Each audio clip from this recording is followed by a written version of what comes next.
Hello बच्चों, lecture number 10। Lecture number 9 में बेटा अभी तक हम YDSC का जो बेसिक पार्ट था वो हमने पढ़ लिया था। फ्रिंज विड्थ हमने कैलकुलेट कर ली थी, angular fringe width find out कर ली थी, फ्रिंज की लोकेशन जो थी वो हमने पता कर ली थी बेटा। अब कुछ स्पेशल पॉइंट्स हैं YDSC से रिलेटेड, उन पॉइंट्स का हमें ध्यान रखना है। Point number 1, if theta is not small, not very small, तो ये ध्यान रखना बेटा, साइन थीटा को थीटा नहीं रखेंगे और डेल्टा एक्स बराबर डी साइन थीटा रहेगा। और ब्राइट फ्रिंज के लिए अगर आपको फाइंड आउट करना है लोकेशन क्या है, तो डी साइन थीटा की वैल्यू एन लैम्डा रखना पड़ेगा, डी साइन थीटा की वैल्यू 2n-1 लैम्डा बाई 2 रखना पड़ेगा ब्राइट फ्रिंज के लिए। ओके बेटा, सॉरी डार्क फ्रिंज के लिए। तो मैथमेटिकली आपको सॉल्व करके ही पता लगाना पड़ेगा। ओके, जनरली जो क्वेश्चंस आते हैं उनमें थीटा स्मॉल ही होता है। अब आप ये सोच रहे होंगे कि थीटा का कैसे पता लगाएंगे, थीटा छोटा है कि बड़ा है। तो उसको पता लगाना बड़ा आसान है। वो कैसे? जैसे वेवलेंथ गिवन होती है ना, जैसे डी साइन थीटा बराबर एन लैम्डा है। अब आपको वेवलेंथ दे रखी है लाइट की, ठीक है, जैसे वेवलेंथ आपको गिवन है 4000 एंगस्ट्रॉम। अब 4000 एंगस्ट्रॉम बोले तो 4 इंटू 10⁻⁻7। और आपसे भी पूछ लिया जाए कि एन बताइए, फोर्थ ब्राइट फ्रिंज की लोकेशन बताइए क्या होगी, तो 4 इंटू 10⁻7। और अगर आपको स्लिट सेपरेशन 1 mm दे रखा है, सपोज d की वैल्यू कितनी है 1 mm है, तो ये 10⁻³ है, इधर 10⁻³ इधर 10⁻7 है, 10⁻4 बचेगा इस तरफ। तो साइन थीटा की जो वैल्यू आ रही, जो ऑर्डर है ना, वो 10⁻4 है। -4 बोले तो बहुत कम है ना, तो साइन थीटा की वैल्यू अगर बहुत कम है, इसका मतलब थीटा काफी स्मॉल होगा, और थीटा अगर स्मॉल होगा ना, तो फिर ब्राइट फ्रिंज की लोकेशन अगर आपको फाइंड करनी है तो डायरेक्ट आप लगा दीजिए y बराबर n lambda d by small d। समझ में आई बात? तो ये जनरली जो न्यूमेरिकल्स हैं उनमें थीटा स्मॉल ही होता है, लेकिन ये जरूर ध्यान रखें हमेशा लगाते समय, ये थोड़ा सा कॉन्शियस रहना बहुत जरूरी है। जैसे एक क्वेश्चन लिया मैंने यहाँ पर, इस क्वेश्चन को आप देखना। इन YDSC if small d is equal to 2 lambda, here lambda is the wavelength of light, then find angular position of first bright fringe and also calculate its position from center of screen। ठीक है, capital D आपको given नहीं है, distance between screen and slit is capital D. Okay, capital D आप रख लेना है यहाँ पर। तो इसको अब सॉल्व करना है अपन को। अगर आप जनरल मेथड से सॉल्व करोगे, जो जनरली आप करते आते हो, उससे अगर अपन सॉल्व करें, डायरेक्ट वैल्यू रखने की कोशिश करें, तो देखिए आंसर क्या आता है। फर्स्ट ब्राइट फ्रिंज की बात करें तो अपन से सेंटर से पोजीशन पूछिए बेटा, सेंटर से पोजीशन पूछी है, y की वैल्यू पूछी है। तो y की वैल्यू अगर आपसे पूछे तो y बराबर हम जो फॉर्मूला लगाते हैं n lambda d by small d वाला, ये फॉर्मूला लगा के देखें बेटा, तो फर्स्ट ब्राइट फ्रिंज बोले तो n की वैल्यू 1 आ जाएगी, lambda d by small d, और स्मॉल d की वैल्यू कितनी बेटा 2 लैम्डा है। लैम्डा से लैम्डा कैंसिल आउट हो गया और y की वैल्यू d बाई 2 आ गई, आई ना। तो एक ऑप्शन में पक्का ऐसा जरूर मिलेगा आपको, लेकिन ये आंसर बेटा इनकरेक्ट है। क्यों इनकरेक्ट है? अगर आप देखें तो ध्यान से देखना, ये गलत है। ऐसा क्यों? जैसे फर्स्ट ब्राइट फ्रिंज की बात करिए ना, तो ब्राइट फ्रिंज के लिए अगर हमें थीटा का पता नहीं है तो आप पहले चेक करो, डेल्टा एक्स बराबर डी साइन थीटा, और ब्राइट फ्रिंज के लिए डेल्टा एक्स जो है या जो डी साइन थीटा वो किसके बराबर होना चाहिए, एन लैम्डा ना। फर्स्ट ब्राइट फ्रिंज की बात कर रहा है तो एन की वैल्यू क्या होगी 1, तो डी साइन थीटा बराबर 1 इंटू लैम्डा। ओके, और बेटा d की वैल्यू यहां पर कितनी है, d की वैल्यू है 2 लैम्डा। अगर आप यहां 2 लैम्डा रखेंगे,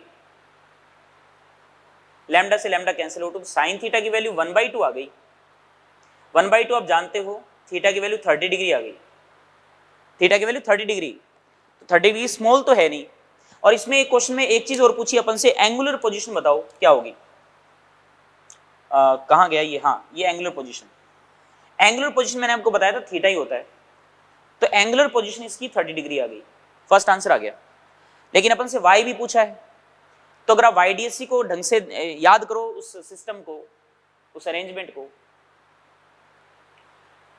तो ये थीटा होता था ना, y ये डिस्टेंस होती थी बेटा, और ये कैपिटल D होता था।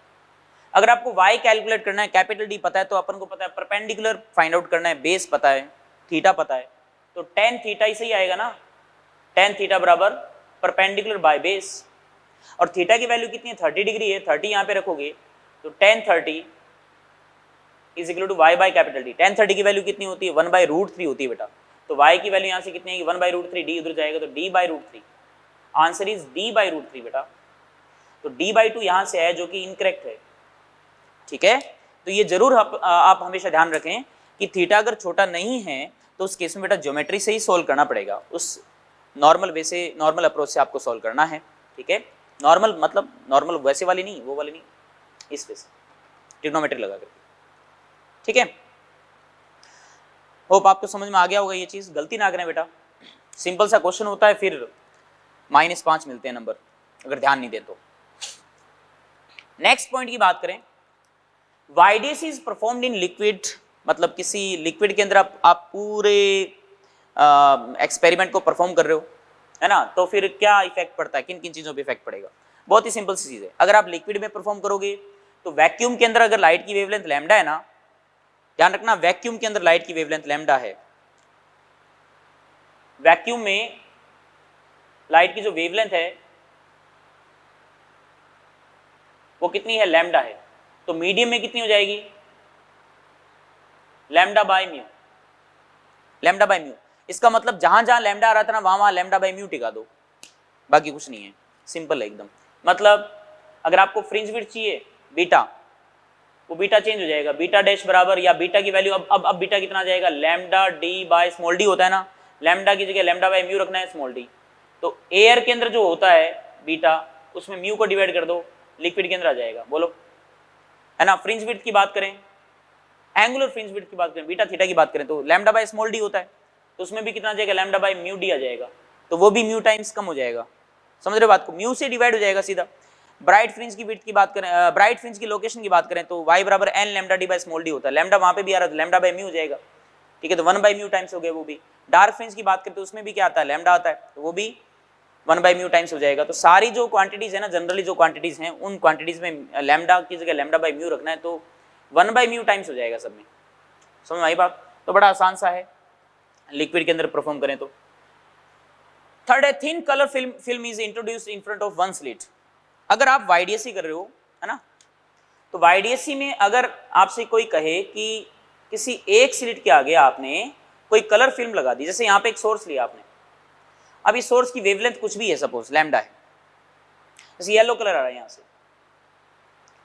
ठीक है, ये लाइट आई यहाँ पर, इंसिडेंट हुई, मोनोक्रोमेटिक लाइट है, आपने कलर फिल्म लगा दी एक पतली सी, रेड वाली लगा दी, अभी जो वाइट येलो लाइट इसमें जाएगी, तो अब जो लाइट यहाँ से बाहर आएगी उसका कलर चेंज हो गया, यहां से तो येलो ही आ रही है, येलो ही है, यहां से अलग कलर आएगा।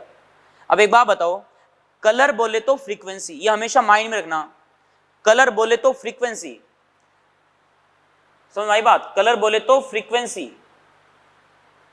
अगर कलर चेंज हो गया ना तो फ्रीक्वेंसी चेंज हो जाएगी, तो इसका मतलब इस वाली रे और इस वाली रे की बात करें, दोनों की फ्रीक्वेंसी अलग अलग हो जाएगी। इसकी फ्रीक्वेंसी अगर मान लीजिए इसकी फ्रीक्वेंसी अगर एफ है तो इसकी फ्रीक्वेंसी एफ डैश होगी। फ्रीक्वेंसी अगर डिफरेंट होगी लाइट की, लाइट वेव्स की, तो सीधी सी बात है फ्रीक्वेंसी डिफरेंट होने का मतलब वो कोहेरेंट नहीं होंगे। कोहेरेंट्स भाई, कोहेरेंट वेव्स की शर्त पहली यही है, फ्रीक्वेंसी वेवलेंथ सेम होनी चाहिए बेटा, ठीक है। उसके बाद में भी देखो लाइट में दिक्कत रहती है, लाइट में एनर्जी बस्ट की फॉर्म में रिलीज होती है, तो अपने एक सोर्स से दो सोर्स बनाते हैं, उसमें तो वो भी समस्या होती है, तब जाके वो कोहेरेंट हो पाती हैं। यहाँ तो चलो ठीक है, यहाँ बना तो दिए दो, लेकिन बनाने के बाद आगे आपने बिगाड़ दिया, फिल्म लगा करके कलर फिल्म लगा दी, ये कलर फिल्म है बेटा, ठीक है, तो उस केस में फ्रीक्वेंसी डिफरेंट हो जाएगी, फ्रीक्वेंसी डिफरेंट होती है अपन को इंटरफ्रेंस पैटर्न नहीं मिलेगा, करेक्ट। तो इंटरफ्रेंस पैटर्न यहाँ पर नजर नहीं आएगा बेटा, यहाँ पे जो इंटरफ्रेंस पैटर्न है ना वो नजर नहीं आएगा, ठीक है। नेक्स्ट आगे बढ़ते हैं, नेक्स्ट पॉइंट है बेटा, point number 4, number of maximas and number of minimas, मतलब number of bright fringes and number of dark fringes कितनी होंगी, ठीक है। ब्राइट फ्रिंजेस बोले तो कंस्ट्रक्टिव इंटरफेरेंस, डार्क फ्रिंज बोले तो डिस्ट्रक्टिव इंटरफेरेंस। अगर आपसे total number of maximas and मिनिमाज पूछे स्क्रीन पर, और स्क्रीन का साइज जो है वो इनफाइनाइट है, स्क्रीन अनलिमिटेड साइज की है, और इस पर पूछे आपसे कि मैक्सिमाज कितने बनेंगे टोटल और मिनिमाज कितने बनेंगे बेटा, तो आप ये वाला फॉर्मूला याद रख सकते हो। मैक्सिमाज के लिए क्या रखोगे, 2 grade d by lambda plus 1, जो ग्रेड है ना, ये जो ब्रैकेट बना रखा है इसका एक सिग्निफिकेंस है, इसका मतलब है वो आगे अभी मैं बता दूंगा आपको। और मिनिमाज की बात करें तो 2 d by lambda plus half, ठीक है, प्लस हाफ। जैसे ये जो फंक्शन है ना ये वाला, इसका मतलब है कि इसमें अंदर जो भी होगा ना उसकी वैल्यू नियरेस्ट इंटीजर में देनी है। जैसे यहाँ पर अगर 2.3 लिखा है ना, ये ग्रेड लिखा हुआ है, इसका मतलब इसकी वैल्यू आएगी 2, ठीक है। 4.1 दिया हुआ है तो इसकी वैल्यू कितनी आएगी 4, ये अपन को ध्यान रखना है, ओके। तो ये चीज अपन को अच्छे से समझनी है। अब जैसे मैं एक एग्जांपल लूं, YDSC में आपने क्या किया, स्लिट सेपरेशन D बराबर सपोज रखा हुआ है 3.2 लैम्डा, ठीक है, 3.2 लैम्डा ले लिया, और फिर आपसे पूछा है कि नंबर ऑफ मैक्सिमास कितने हैं।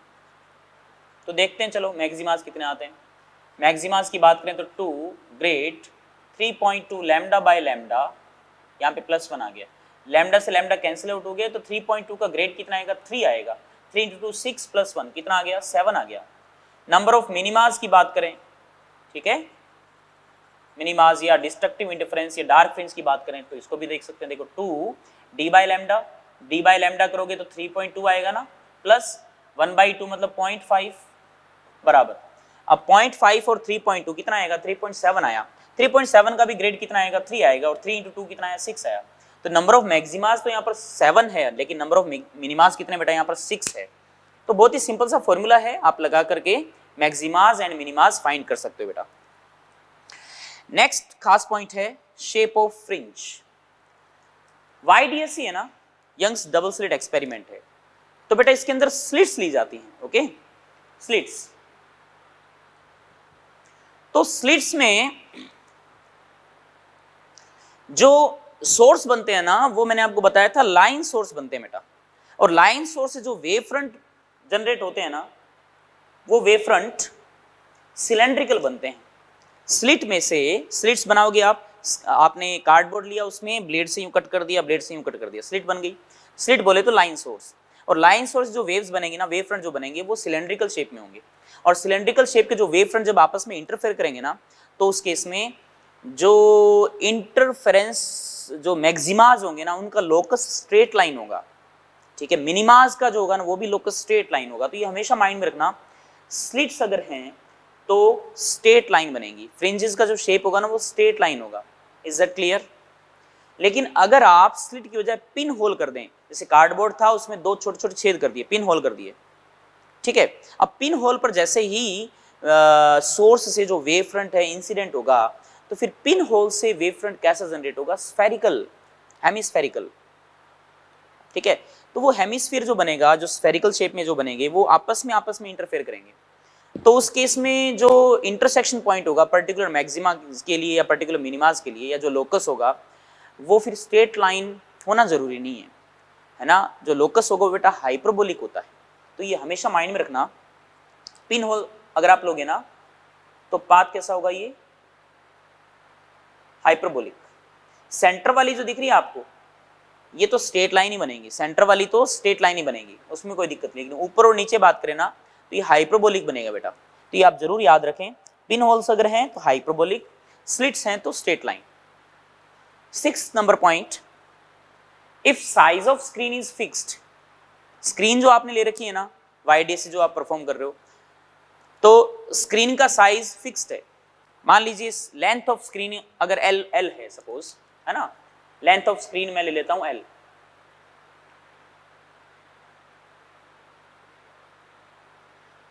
ठीक है। अब इसमें क्या लिखा है, YDSC is performed for 2 different wavelengths λ1 and λ2 and number of fringes are n1 and n2। मतलब पहले आपने λ1 वेव के लिए परफॉर्म किया, नंबर ऑफ फ्रिंजेस देखी आपने कितनी थी, n1 थी।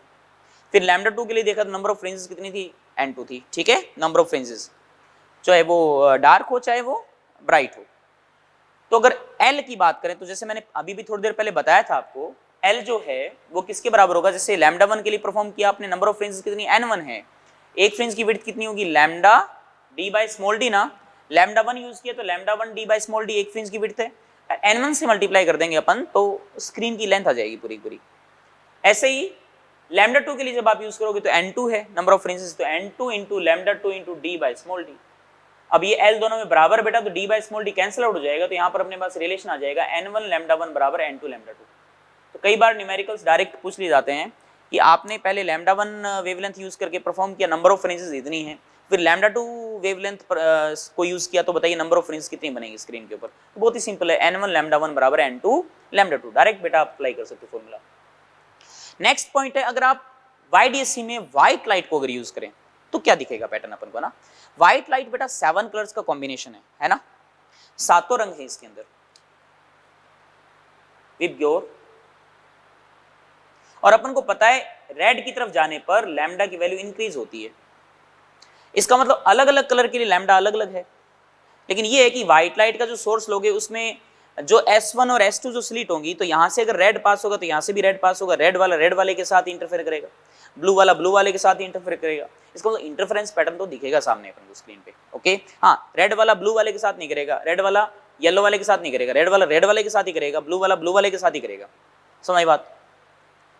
तो इसको ऑब्जर्व करना बड़ा मुश्किल है, वैसे तो टिपिकल काम है, वेवलेंथ अगर अपन रखेंगे तो अपने पास पोजीशन आ जाएगी, लेकिन इसमें सेंट्रल मैक्सिमा के बारे में बड़ा डिस्कशन किया जाता है, एग्जाम में पूछा जाता है सेंट्रल मैक्सिमा के बारे में।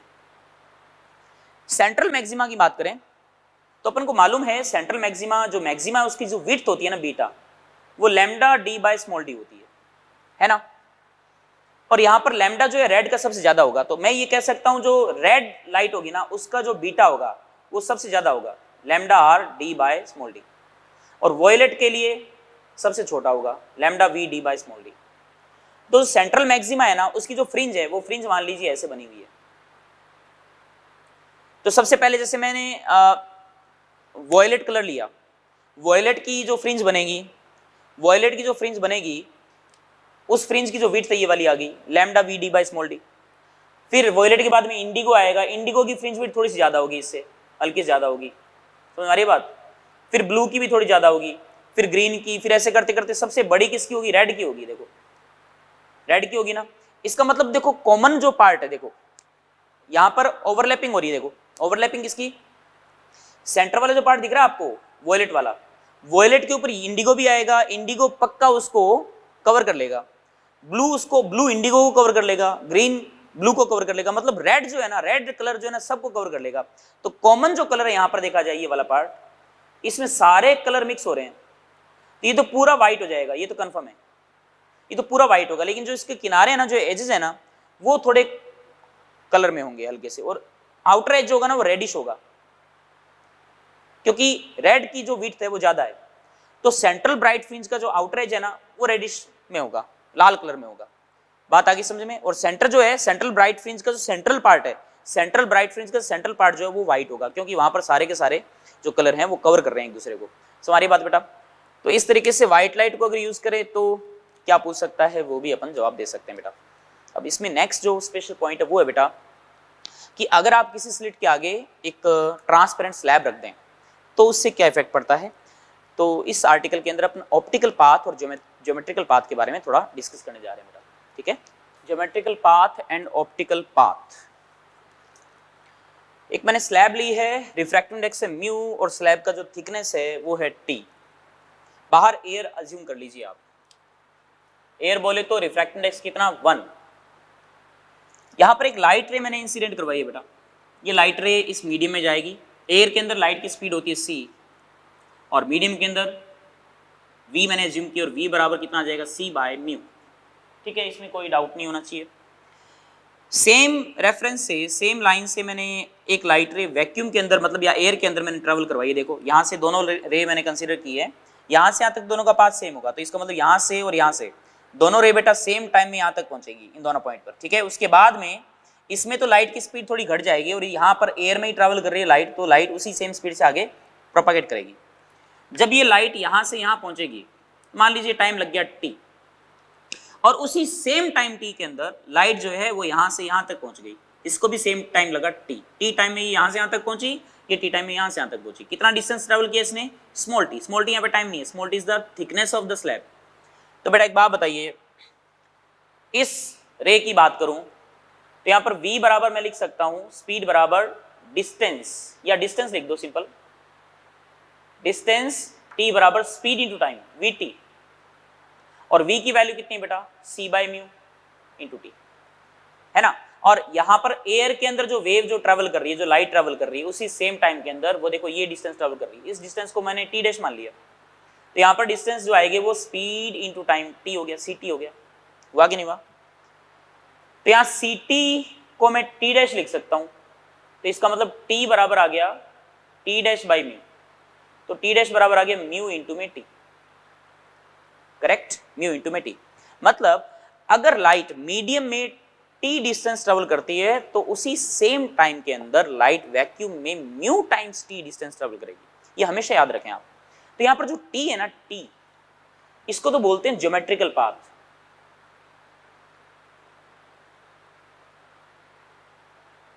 क्योंकि ज्योमेट्री से देखा जा रहा है तो सिंपल टी डिस्टेंस ट्रेवल कर रही है। और इसके इक्विवेलेंट अगर इस लाइट को वैक्यूम या एयर में ट्रेवल किया जाता, ठीक है, तो म्यू टी डिस्टेंस चलती, उसको बोलेंगे बेटा अपना ऑप्टिकल पाथ, म्यू इंटू में T. Geometrical path is T and optical path is mu T. अब मैं आपसे कहूंगी इन दोनों के बीच में पाथ डिफरेंस कितना है, तो पाथ डिफरेंस अगर आपसे पूछे तो सिंपल है, म्यू टी माइनस टी। ये म्यू टी चल रहा है और ये कितना चलेगा, टी, तो म्यू टी माइनस टी मतलब mu minus one into T, this is path difference. समझ रहे हो बात को? तो मीडियम में जो लाइट ट्रेवल करेगी उसको अगर वैक्यूम में अगर कन्वर्ट करें तो वो म्यू टाइम्स टी डिस्टेंस चलेगी। इसका मतलब मैं ये कह सकता हूं ना कि जो मीडियम में जो लाइट ट्रेवल कर रही है, ये लाइट बेटा वैक्यूम में जो लाइट ट्रेवल करेगी उससे पीछे रह जाएगी। और कितना पीछे रह जाएगी, mu minus one T distance पीछे रह जाएगी। सही बोल रहा हूं मैं? मतलब मीडियम में जो लाइट ट्रेवल कर रही है, ठीक है, और उसके इक्विवेलेंटली अगर वैक्यूम में कोई या एयर में जो लाइट ट्रेवल कर रही है तो उसके कंपैरेटिवली ये वाली जो लाइट है वो mu minus one T distance पीछे हो गई, ये वाली mu minus one T distance जो है वो पीछे हो जाएगी। ठीक है, ये पार्ट प्लीज बेटा ध्यान रखना, बहुत ही सिंपल सा पार्ट है। ठीक है, ज्योमेट्रिकल जो लेंथ है वो तो टी हो ही गया, और उसमें वैक्यूम के इक्विवेलेंट जो लेंथ आएगी, वैक्यूम में इक्विवेलेंट जो लेंथ आएगी वो म्यू टी हो जाएगी। Okay, that is called optical path and difference हो जाएगा mu minus one into T. अब YDSC में अगर आप किसी एक स्लिट के आगे ट्रांसपेरेंट स्लैब रख दो तो उससे पैटर्न पे क्या इफेक्ट पड़ता है, उसको अपन जल्दी जल्दी यहां पे समझने का ट्राई करते हैं। देखो,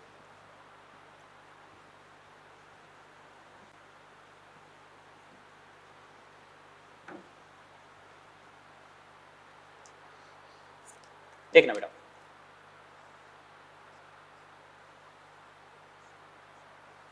S था यहां पर, ये आएंगी लाइट रेज, इनका सब्ट्रैक्शन करेंगे तो ये तो जीरो हो जाएगी, दोनों लेंथ क्या बराबर बराबर है, तो उसको मैं इंक्लूड नहीं कर रहा यहां पर। ठीक है, यहां कैपिटल डी, यहां S1 है, यहां पर मैंने एक स्लैब लगा दिया, यहां पर मैंने एक स्लैब इंट्रोड्यूस कर दी बेटा। इसकी थिकनेस कितनी है, टी है, रिफ्रैक्टिव कितना है, म्यू है, यहां पर कोई स्लैब नहीं है, ये S2 है। अब ये स्क्रीन का सेंटर है यहां पर, तो ये लाइट रे यहां से आएगी, ये लाइट रे यहां से आएगी, यहां तक कोई दिक्कत नहीं, लेकिन इसमें जैसे ही पार होगी ये लाइट रे जो है वो इसके कंपैरेटिवली पीछे हो जाएगी, ये पता है।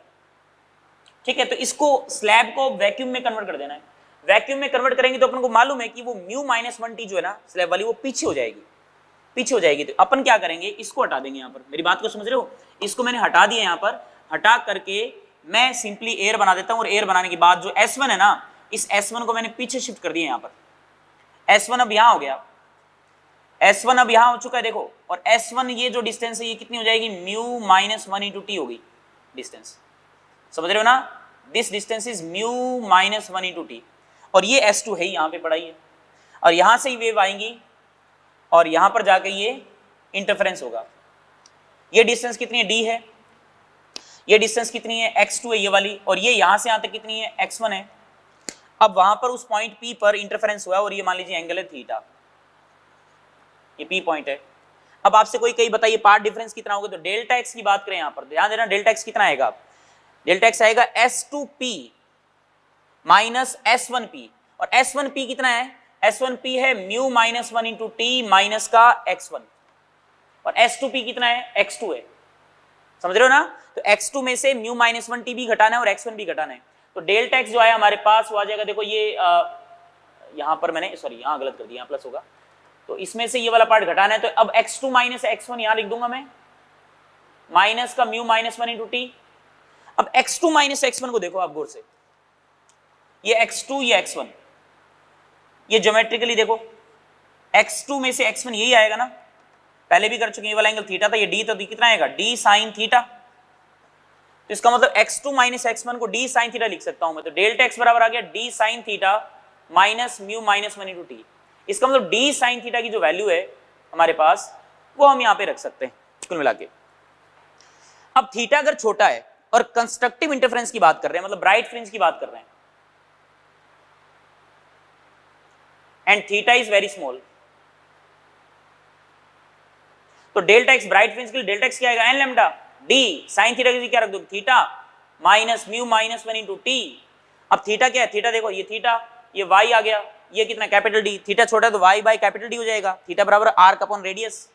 तो यहाँ पर N lambda equals to D, यहाँ वाई बाई कैपिटल डी हो गया, यहाँ माइनस का म्यू माइनस 1 इंटू टी आ गया, तो वहां से वाई की वैल्यू कितनी आई, एन लैम्डा डी, ये देखो डी से मल्टीप्लाई कर दो, स्मॉल डी से भाग दे दो, दोनों तरफ जाएगा, तो N lambda D by small D, और ये इधर आ जाएगा plus mu minus 1 into T capital D by small D. देखो कितना इंटरेस्टिंग रिजल्ट आया। जब ये नहीं था ना, ये आपने स्लैब इंट्रोड्यूस नहीं की थी, तब तक ये पार्ट नहीं था, केवल यही था। स्लैब इंट्रोड्यूस करोगे तो ये पार्ट आ गया, एक्स्ट्रा एडिशनल पार्ट आ गया। अब अगर आपसे कोई कहे ना कि सेंट्रल ब्राइट फ्रिंज की लोकेशन बताओ, सेंट्रल ब्राइट फ्रिंज के लिए n बराबर 0 होगा, तो ये 0 हो जाएगा, तो y की वैल्यू पॉजिटिव आ रही है, समझ रहे हो इस बात को, y की वैल्यू पॉजिटिव है, कितनी है, mu minus 1 into T into D by small D. इसका मतलब अगर आपने स्लैब यहां पर लगाई है ना, तो सेंट्रल ब्राइट फ्रिंज बन रही थी ना, वो ब्राइट फ्रिंज ऊपर शिफ्ट हो जाएगी। अब अगर स्लैब ऊपर की वजह यहां लगाते ना, सेंट्रल ब्राइट फ्रिंज नीचे आ जाती। तो हमारी बात, ये शिफ्टिंग है, ये क्या है, केवल शिफ्टिंग है जी, क्योंकि ये क्वांटिटी कांस्टेंट है। क्या ये नंबर पे डिपेंड कर रही है, इसमें n आ रहा है, नहीं आ रहा, ये मतलब कांस्टेंट क्वांटिटी हो गई है। मतलब n की वैल्यू यहां रखोगे ना 1 2 3 4 5 जो भी है, इसके साथ ये क्वांटिटी हमेशा ऐड होती जाएगी, तो केवल शिफ्टिंग हुई है। वो पैटर्न जो बन रहा था ना, फ्रिंज पैटर्न, आप स्लैब रखते ही जो पैटर्न था ना वो शिफ्ट हो जाएगा ऊपर की तरफ, सेंट्रल ब्राइट फ्रिंज ऊपर की तरफ आ जाएगी। इसका मतलब फ्रिंज विड्थ बीटा, उस पर कोई इफेक्ट नहीं पड़ेगा, बीटा एज इट इज रहेगा, बीटा के लिए lambda D by small d ही आएगी। बीटा क्योंकि बीटा क्या होता है, गैप होता है, दो डार्क फ्रिंज के बीच का गैप या दो ब्राइट फ्रिंज के बीच का गैप। शिफ्टिंग में जो भी आएगा पार्ट, ये वाला जो पार्ट है ना, ये कट जाएगा, गैप मतलब बोले तो सब्ट्रैक्ट करोगे तो कट जाएगा ये पार्ट। तो ब्राइट फ्रिंज या डार्क फ्रिंज की विड्थ पर कोई प्रभाव नहीं पड़ने वाला, लेकिन उनकी पोजीशन पर जरूर प्रभाव पड़ जाएगा, क्योंकि वो शिफ्ट हो जाएगा पूरा पूरा, है ना। सेंट्रली जब ऊपर चला गया तो फर्स्ट भी और ऊपर चला जाएगा, सेकंड भी और ऊपर चला जाएगा, करेक्ट, इस तरीके से। समझ आई बात। तो स्लैब का इफेक्ट ये पड़ता है बेटा। तो ये बस इंट्रोडक्टरी पार्ट है, थोड़ा सा पार्ट है जो कि आपको ध्यान रखना है, एग्जाम में क्वेश्चन अगर आ जाए तो आप इसको कर सको बेसिक सा, ठीक है।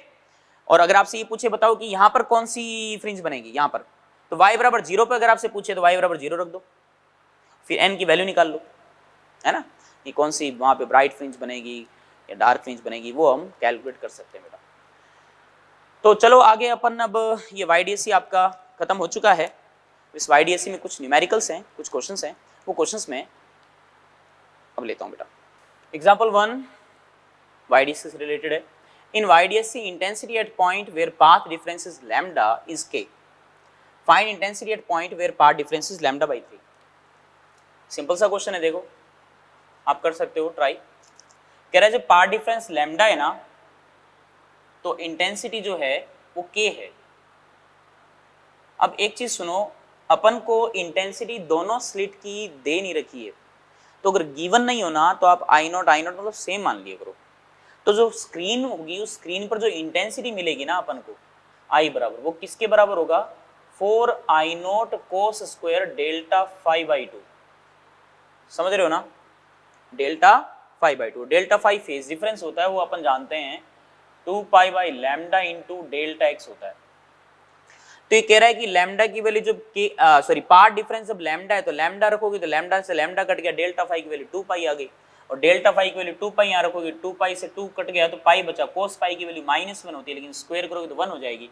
इसका मतलब जब लैम्डा है ना पार्ट डिफरेंस, तो इंटेंसिटी I बराबर 4I0 हो जाएगी, क्योंकि मैक्सिमम बनेगा और इसकी वैल्यू अपन को k दे रखी है इसने, समझ हमारी बात। इसका मतलब I बराबर 4I0 बचेगा, जिसको इसने k से डिफाइन किया। तो ये फर्स्ट इक्वेशन आ गई, कब, जब डेल्टा x जो है वो कितना है, लैम्डा।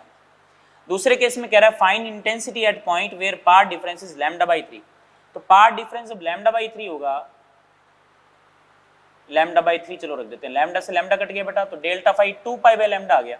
ये 2 पाई बाई लैम्डा यहाँ रखोगे तो अब इंटेंसिटी देखते हैं, चलो कितनी आती है, I डैश मान लेता हूँ, 4I0 cos स्क्वायर, 2π/3/2 तो कितना आया π/3 ना, π/3 होता है 60, cos 60 की वैल्यू होती है 1/2, 1/2 का होल स्क्वायर 1/4, 4 से 4 कट गया तो कितना बचा I0 आया, और 4I0 बराबर k है तो I0 बराबर कितना आ जाएगा k/4 k/4, तो आंसर क्या आ जाएगा k/4। सिंपल, काफी इजी क्वेश्चन आते हैं देखो, इंटेंसिटी से रिलेटेड फॉर्मूला बेस्ड क्वेश्चन है।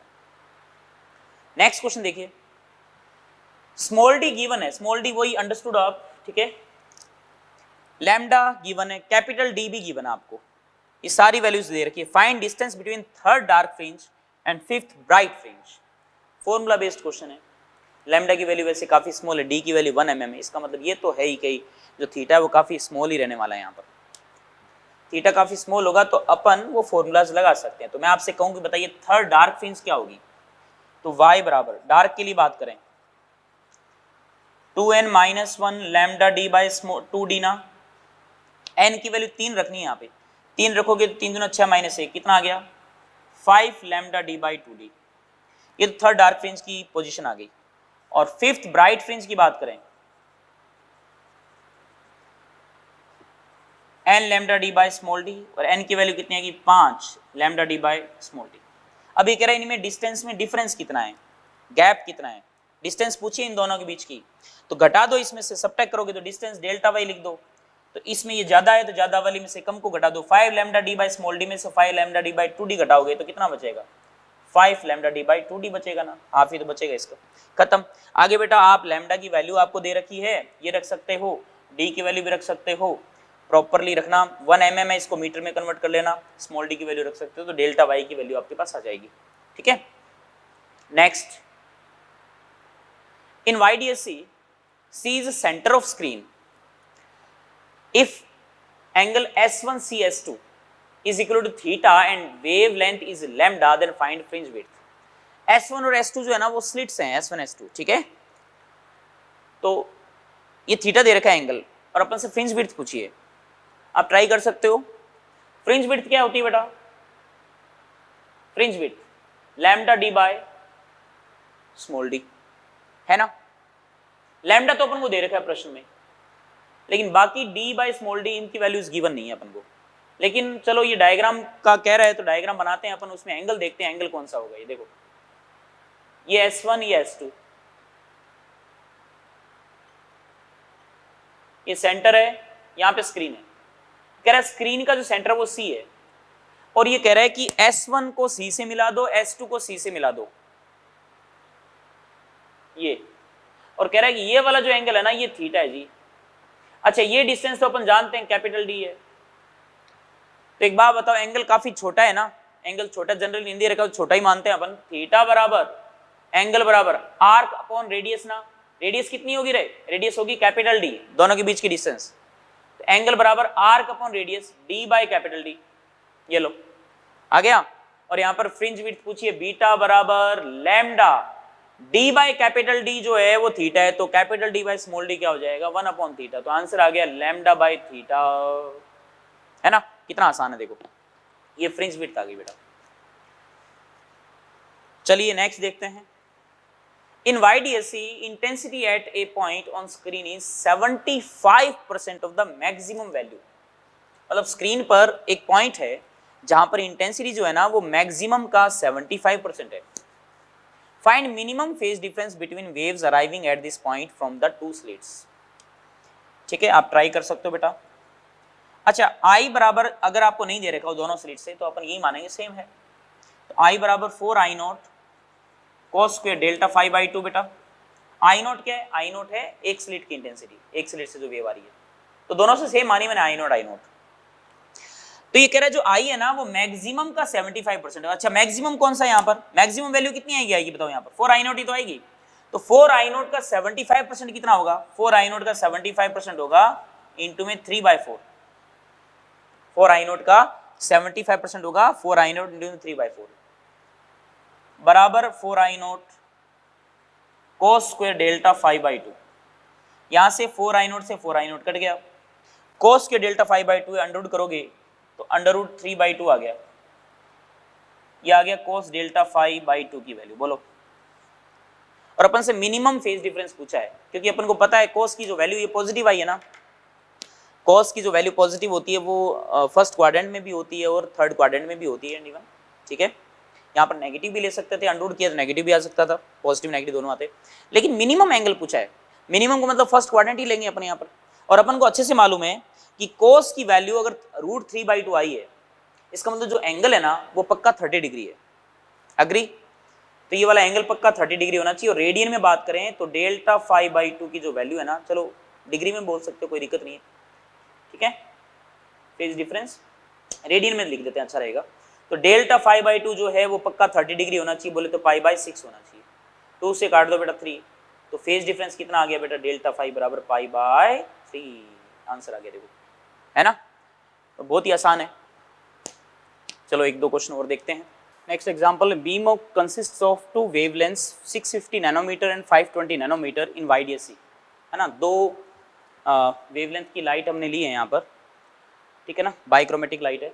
What is the least distance from the central maxima where the bright fringes due to both the wavelengths coincide.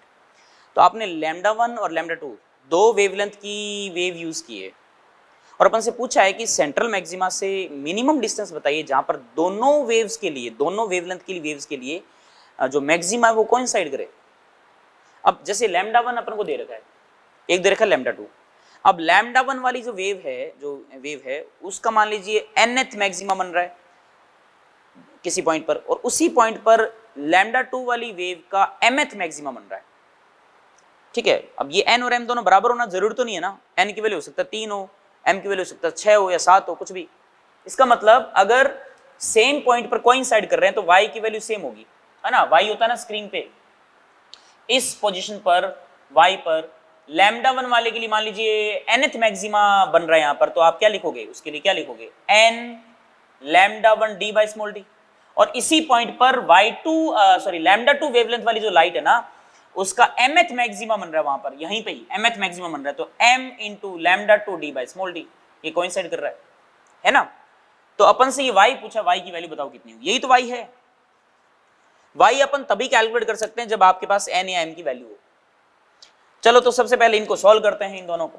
तो n की वैल्यू हमें मालूम नहीं है, λ1 की वैल्यू मालूम है हमें 650 है नैनोमीटर, d/d ये तो कट जाएगा, और m की वैल्यू मालूम नहीं है, λ2 की वैल्यू कितनी है 520 d/d, ये इससे कट गया, ये 0 से 0 गया, 13 से डिवाइड हो रहा है, देखो ये 5 आ गया और ये आ गया 4m। अब n और m इंटीजर होने चाहिए, फ्रैक्शन में तो हो नहीं सकते, 1 2 3 4 इस टाइप में वैल्यू होनी चाहिए n या m की। तो अब ये बताओ कि किस वैल्यू से सेटिस्फाई कर रहा है। यहाँ पर क्लियरली नजर आ रहा है कि अगर n की वैल्यू 4 रखेंगे तब m की वैल्यू 5 आएगी, n की वैल्यू 4 रखोगे तो 20 हो जाएगा और ये 20 हो जाएगा। मतलब मिनिमम जो वैल्यू आ रही है ना यहाँ पे जो सेट हो रही है वो 4 और 5 सेट हो रही है। मैक्सिमम तो इसका 2 टाइम्स कर दो, ये 8 हो जाएगा और ये 10 हो जाएगा, बोलो ये 8 हो जाएगा और 10 हो जाएगा, इसके बाद में नंबर आते जाएंगे। लेकिन मिनिमम की बात करें तो n की वैल्यू 4 और m की वैल्यू 5, ये वो कंडीशन है।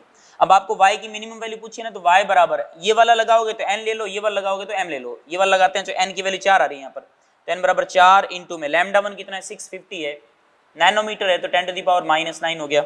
उसके बाद में d है, कैपिटल D मैंने यहाँ पे 2 मीटर दे रखा आपको, बाय स्मॉल d 1 mm है, मतलब 10⁻³ है, तो 10⁻³ 10⁻6 आ गया।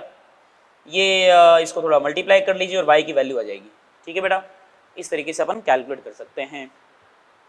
नेक्स्ट क्वेश्चन देखिए, fraction of maximum intensity at point P। बस डायग्राम दे रखा है आपको, लैम्डा गिवन है, YDSC ये तो पता लग ही रहा है, स्मॉल d की वैल्यू 1 mm है, कैपिटल D 2 मीटर है, और P की जो हाइट है ना सेंटर से वो 1 mm है। और अपन से केवल ये पूछे कि बताइए P पर मैक्सिमम इंटेंसिटी का कितना फ्रैक्शन है। कुल मिला के बात ये है कि इंटेंसिटी, मैक्सिमम इंटेंसिटी, अगर मैं इसकी इंटेंसिटी I0 मान लूँ, यहाँ पर इस वाले की इंटेंसिटी I0 है मतलब स्क्रीन पर, तो मैक्सिमम इंटेंसिटी अपन को मालूम है I max कितना होता है 4I0 हो जाएगा।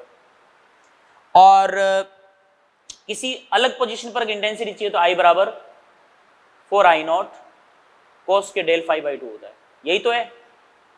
तो अपन से इस प्रश्न पूछा है कि I/I max बताओ कितना है, मतलब इन दोनों का रेशियो। तो कुल मिला के बात ही रेशियो तो अपन निकाल लेंगे, लेकिन Δ∅ पता होना चाहिए। Δ∅ मतलब इस पॉइंट के लिए फेज डिफरेंस पता होना चाहिए। तो Δ∅ अपन को मालूम है, Δ∅ बराबर होता है 2π/λ × Δx। डेल्टा एक्स होता है पाथ डिफरेंस। अब पाथ डिफरेंस कैसे कैलकुलेट करें? पाथ डिफरेंस आप याद करो, डी साइन थीटा था कि नहीं था? तो डेल्टा एक्स बराबर डी साइन थीटा था, ये हमने पढ़ लिया था पहले ही। अच्छा, ये 1 mm और ये 2 मीटर है, तो यहां से क्लियरली नजर आ रहा है बहुत छोटा है भाई ये, तो थीटा तो ये वाला एंगल होगा ना। तो 1 mm बाई 2 मीटर करो, theta is very very small, तो डी साइन थीटा को लगभग लिख सकते हैं डी थीटा, और थीटा आ जाएगा आर्क अपॉन रेडियस, मतलब डी इंटू आर्क कितना है 1 mm है, 10⁻³ रेडियस कितनी है 2 मीटर है, और इवन डी की वैल्यू भी 1 mm ही है, देखो 1 mm ही है, तो 1 mm मतलब 10⁻³ इसका मतलब वैल्यू कितनी है ये आ गया 10⁻⁻6/2 आ गया डेल्टा एक्स, आया कि नहीं है? 10⁻⁻6/2 ये डेल्टा एक्स आ गया। ये डेल्टा एक्स की वैल्यू आप यहाँ रख सकते हो, यहाँ रखोगे तो डेल्टा फाई देखो कितना आया फेज डिफरेंस 2π/λ, लैम्डा रख दो भाई, 4000 एंगस्ट्रॉम है तो इसका मतलब 4 × 10⁻⁻7 आ गया लैम्डा की वैल्यू, और इनटू में डेल्टा एक्स की वैल्यू 10⁻⁻6/2, ठीक है, 2 से 2 कैंसिल आउट हो गया ये, या 10⁻⁻6 से 10⁻⁻6 कट जाएगा, एक 10 ऊपर चला जाएगा तो 10π/4 आ गया, और इसको थोड़ा सिंपल कर लो भाई, 2 से काट लो तो 5/2 आ गया, है ना। 5π/2 हमारे पास डेल्टा फाई की वैल्यू आ चुकी है। अब डेल्टा फाई की जो वैल्यू यहाँ रख सकते हो आप, इसमें रखोगे तो आई की वैल्यू हमारे पास आ जाएगी, तो यहाँ पे मैं लिख देता हूँ, देखो आई बराबर कितना, आई बराबर 4I0 cos स्क्वायर, ये डेल्टा फाई की वैल्यू कितनी है π/2, और डिवाइड में 2 भी है तो कितना आ जाएगा 5π/4, 5π/4 जो है वो होता है पाई माइनस π/4, नहीं sorry pi plus π/4, pi plus π/4 मतलब थर्ड क्वाड्रेंट हो गया, और कोस की वैल्यू नेगेटिव होती है, तो कोस पाई प्लस π/4 बोले तो कोस π/4 वो भी माइनस का, माइनस कोस π/4, और माइनस कोस π/4 बोले तो माइनस का 1/√2, और माइनस का 1/√2, लेकिन ये स्क्वायर हो रहा है यहाँ पर, इसका मतलब आई बराबर कितना आ जाएगा 4I0, और ये 1/√2 का स्क्वायर मतलब 1/2 आ गया, और अपन को ये पता है कि जो ये 4I0 है ये आई मैक्स है बेटा, 4I0 की जगह मैं आई मैक्स लिख सकता हूँ, और आई मैक्स आई के डिवाइड में ले जा सकता हूँ, तो I/आई मैक्स की वैल्यू कितनी आ गई 1/2 आई, देखो तो कितना फ्रैक्शन हुआ 1/2, या परसेंटेज में देखें तो 50%, तो यहाँ पर जो इंटेंसिटी है ना वो मैक्सिमम इंटेंसिटी का 50% है बेटा। तो कई बार ऐसे क्वेश्चन आते हैं कि सेंट्रल मैक्सिमा से फ्रिंज विड्थ का 2 टाइम्स ऊपर पॉइंट है, या फ्रिंज विड्थ का 1/3 एक पॉइंट है, तो बताइए वहां पर इंटेंसिटी कितनी है। तो आपको जो डिस्टेंस दे रखी है उस डिस्टेंस से आप क्या कीजिएगा, साइन थीटा वाला जो अप्रोक्सीमेशन है ना, डेल्टा एक्स निकालो सबसे पहले, तो डी साइन थीटा और थीटा की वैल्यू y/D रख करके डेल्टा एक्स की वैल्यू निकाल लो, डेल्टा एक्स की वैल्यू आप यहाँ रख करके डेल्टा फाई की वैल्यू निकाल लो, और डेल्टा फाई की वैल्यू यहाँ धर दो, खेल खत्म, आई की वैल्यू आ जाएगी, है ना। इस टाइप के क्वेश्चंस कई सारे हैं बेटा, आप इजीली उन क्वेश्चंस को सॉल्व कर सकते हो, और भी है वैरायटी कई सारी है, मॉड्यूल में है, आप प्लीज उनको सॉल्व कीजिएगा। अब हम आगे बढ़ते हैं बेटा। थिन फिल्म इंटरफेरेंस जो है वो आपके एनसीईआरटी में नहीं है, ठीक है, एग्जाम में क्वेश्चंस नहीं आते हैं, तो उस पार्ट को मैं यहाँ इस क्लास के अंदर नहीं करवाऊंगा बेटा, आप मॉड्यूल से उसको पढ़ सकते हो उस आर्टिकल को, नीट में फिलहाल नहीं है ये। और उसके बाद अगर अपन आगे बढ़ें तो आगे टॉपिक आता है बेटा डिफ्रैक्शन, डिफ्रैक्शन ऑफ लाइट। तो डिफ्रैक्शन क्या है, पहले थोड़ा बहुत इंट्रोडक्शन देख लेते हैं, फिर अपन उसका जो मेन जो कोर पार्ट है बेटा, जिस पर न्यूमेरिकल्स जनरली बनते हैं, उस पार्ट को अपन देखेंगे। डिफ्रैक्शन, डिफ्रैक्शन का अगर सिंपल भाषा में अगर अपन कहें तो डिफ्रैक्शन का मतलब होता है बेंडिंग, मुड़ना। किस तरफ मुड़ना? जिस तरफ ज्योमेट्रिकली शैडो बनती है ना, लाइट की बात करें अगर अपन, लाइट किसी अपर्चर से, है ना, किसी अपर्चर से या किसी ऑब्स्टिकल से जब टकराती है तो अब उसको क्रॉस करके जब आगे जाती है तो जिस रीजन में ज्योमेट्रिकल शैडो बनती है ना, परछाई जहां बनती है, उस रीजन की तरफ लाइट बेंड हो जाती है, और इसी फिनोमिना को अपन बोलते हैं डिफ्रैक्शन ऑफ लाइट। वैसे डिफ्रैक्शन जो है वो लाइट के साथ ही नहीं होता, केवल वेव अगर है ना तो वेव के साथ डिफ्रैक्शन जनरली हम ऑब्जर्व करते हैं बेटा, डिफ्रैक्शन होता ही है। वेव है ना तो डिफ्रैक्शन देखने को मिलता है अपन को। और डिफ्रैक्शन को कब ऑब्जर्व कर सकते हैं अपन, जो ऑब्स्टिकल होता है, जो अपर्चर होता है ना, उस अपर्चर या ऑब्स्टिकल का जो डायमेंशन होती है, जो साइज होता है ना, वो अगर वेवलेंथ के कंपेरेबल होता है ना, लाइट की जो वेवलेंथ आ रही है ना उसके अगर कंपेरेबल होता है, उसी के ऑर्डर का ही होता है लगभग लगभग, थोड़ा बहुत कम ज़्यादा हो जाता है, तो अपन को ये डिफ्रैक्शन देखने को मिलता है। मतलब लाइट जो है ना वो बैंड हो जाती है, साइड से देखा जाए तो वो जिस तरफ ज्योमेट्रिकल शैडो बनता है ना उस तरफ बैंड हो जाती है। मतलब जिस तरफ ज्योमेट्रिकली अपन को ऐसा फील हो रहा है कि वहाँ नहीं जानी चाहिए कोई चीज़, उस तरफ भी लाइट बैंड हो जाती है, जो वेव है वो बैंड हो जाती है। इसका सबसे सिंपल एग्जाम्पल साउंड वेव है। साउंड वेव की जो वेवलेंथ होती है ना वो सेंटीमीटर में, मीटर में, इस ऑर्डर की होती है, सेंटीमीटर में या मीटर में। अब मान लीजिए कि आप कमरे में खड़े हो, कमरे के अंदर, और गेट के बाहर, गेट खुला है थोड़ा सा, और गेट के बाहर कोई बंदा है जो कि चिल्ला रहा है, तो वो साउंड आपको कमरे के अंदर भी सुनाई देता है, कमरे के अंदर सुनाई देता है ना। अगर वही बंदा अगर लाइट टॉर्च, मान लीजिए अंधेरा होता है और वो टॉर्च से बाहर की तरफ ही लाइट को अगर ऑन करता, आप कमरे की तरफ नहीं, कमरे के साइड में लाइट को अगर ऑन करता, तो क्या वो लाइट आपके कमरे के अंदर आती? क्या नहीं आती, लाइट नहीं आती अंदर, क्योंकि लाइट की जो वेवलेंथ होती है ना बेटा, विजिबल लाइट की जो वेवलेंथ होती है वो काफ़ी कम होती है, इसलिए अपन को वो डिफ्रैक्शन दिखता नहीं है। उस लाइट की जो बेंडिंग है ना, लाइट मुड़ना, लाइट का मुड़ना अपन को दिखता नहीं है। लेकिन साउंड वेव की अगर अपन बात करें ना तो वो इजिली अपन बेटा उसको फील कर सकते हैं। तो बाहर अगर गैलरी में कोई चिल्ला रहा होगा ना तो आपके कमरे के अंदर वो चीज़ सुनाई दे जाएगी। तो इसमें डिफ्रैक्शन का बहुत बड़ा रोल है। तो साउंड वेव अपने आप कमरे की साइड में जाएगी और बैंड हो जाएगी, गेट की तरफ से बैंड होकर के अंदर कमरे के अंदर आ जाएगी, ठीक है। उसके अलावा जैसे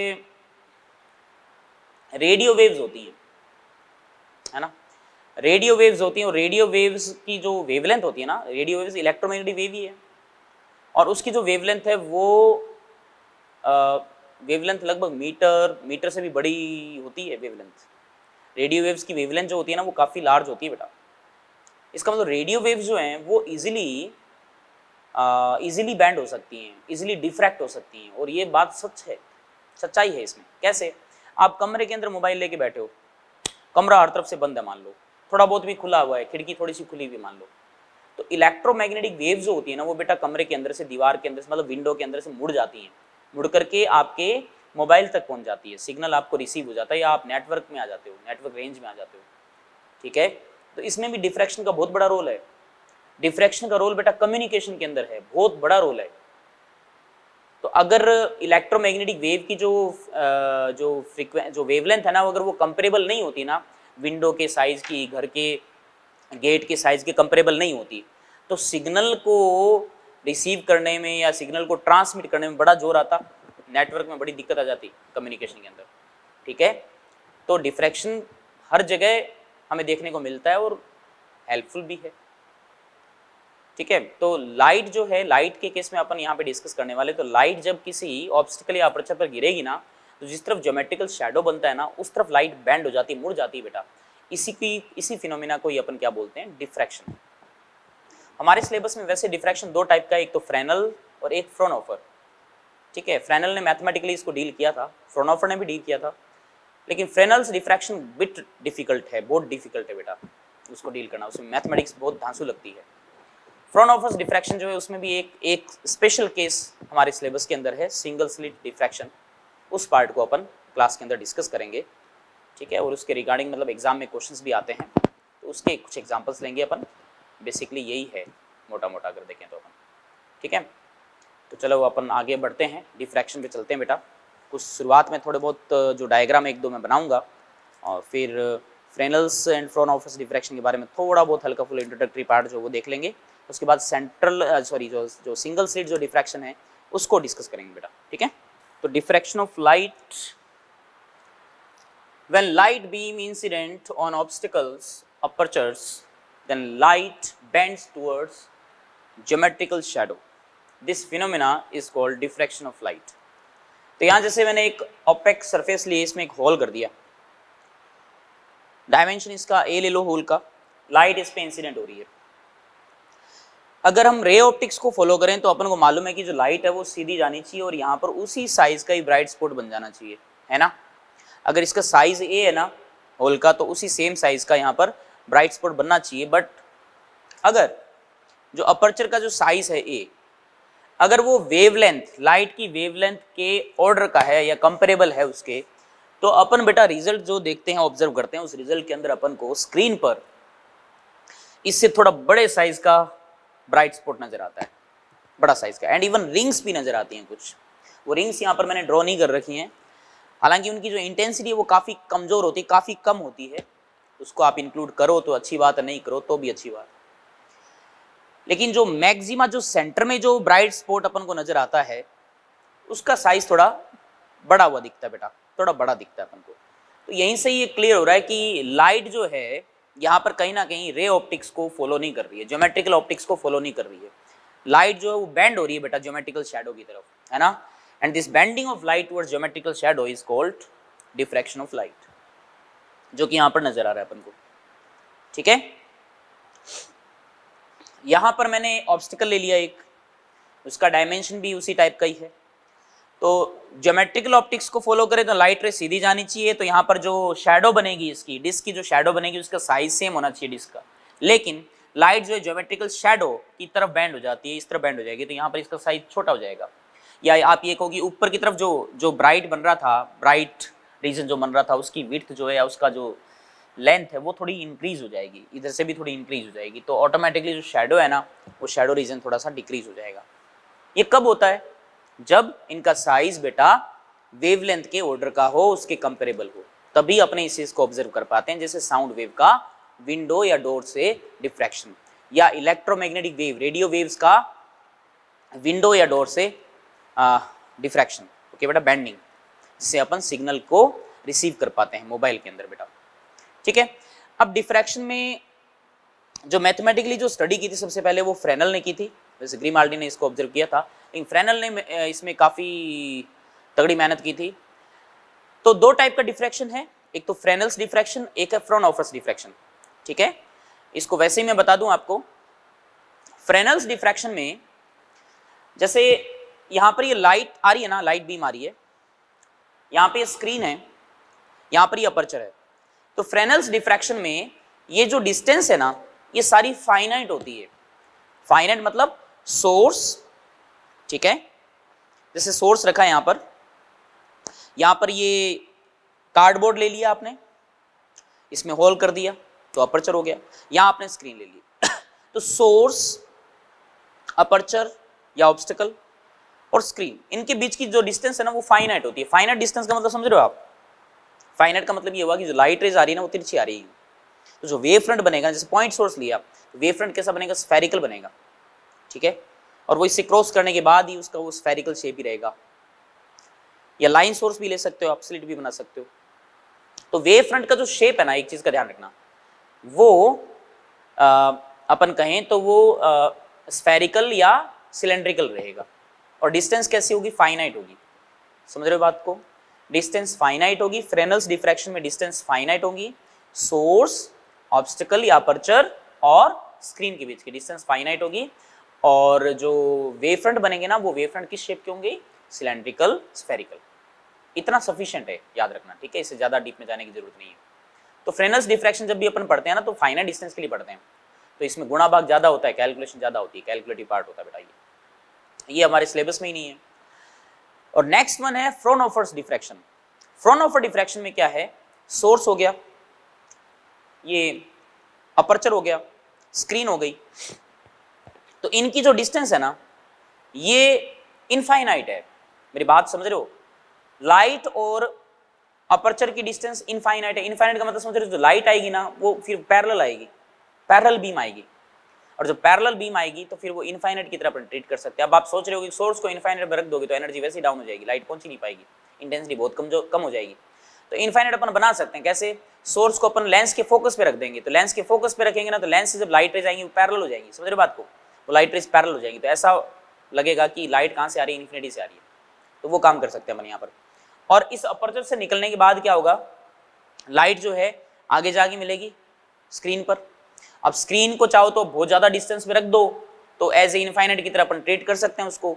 वैसा नहीं करना चाहो आप तो लेंस लगा सकते हो यहाँ पर, वापस यहाँ पे लेंस लगा देना, लेंस के फोकस पे लाइट रेज मिलेंगी, तो वो इन्फिनिटी वाला ही कॉन्सेप्ट यहाँ के अंदर भी लग जाएगा, ठीक है। तो ये अप्रोच भी अपन लगा सकते हैं। तो फ्राउनहोफर डिफ्रैक्शन के अंदर जो डिस्टेंस होती है इनफाइनाइट होती है। इनफाइनाइट डिस्टेंस का मतलब जो वेव फ्रंट होता है वो प्लेन होता है, और प्लेन वेव फ्रंट बनाने के लिए अपन लेंस फाइनाइट डिस्टेंस करके लेंस यूज कर सकते हैं फोकस पे रख करके सोर्स को इस तरीके से, तो अपन उसको इनफाइनाइट के इक्विवेलेंट बना सकते हैं, ठीक है। लेकिन आइडियली देखा जाए तो फ्राउनहोफर डिफ्रैक्शन बोले तो डिस्टेंस क्या होती है, इनफाइनाइट होती है, सोर्स अपर्चर, अपर्चर स्क्रीन, ठीक है। तो ये बेंडिंग जो है वही डिफ्रैक्शन है। तो फ्राउनहोफर हमारे सिलेबस में जैसे वाईडीएससी आपने पढ़ा, वाईडीएससी के अंदर आपने गौर किया होगा, मैं यहां पे बताऊं आपको,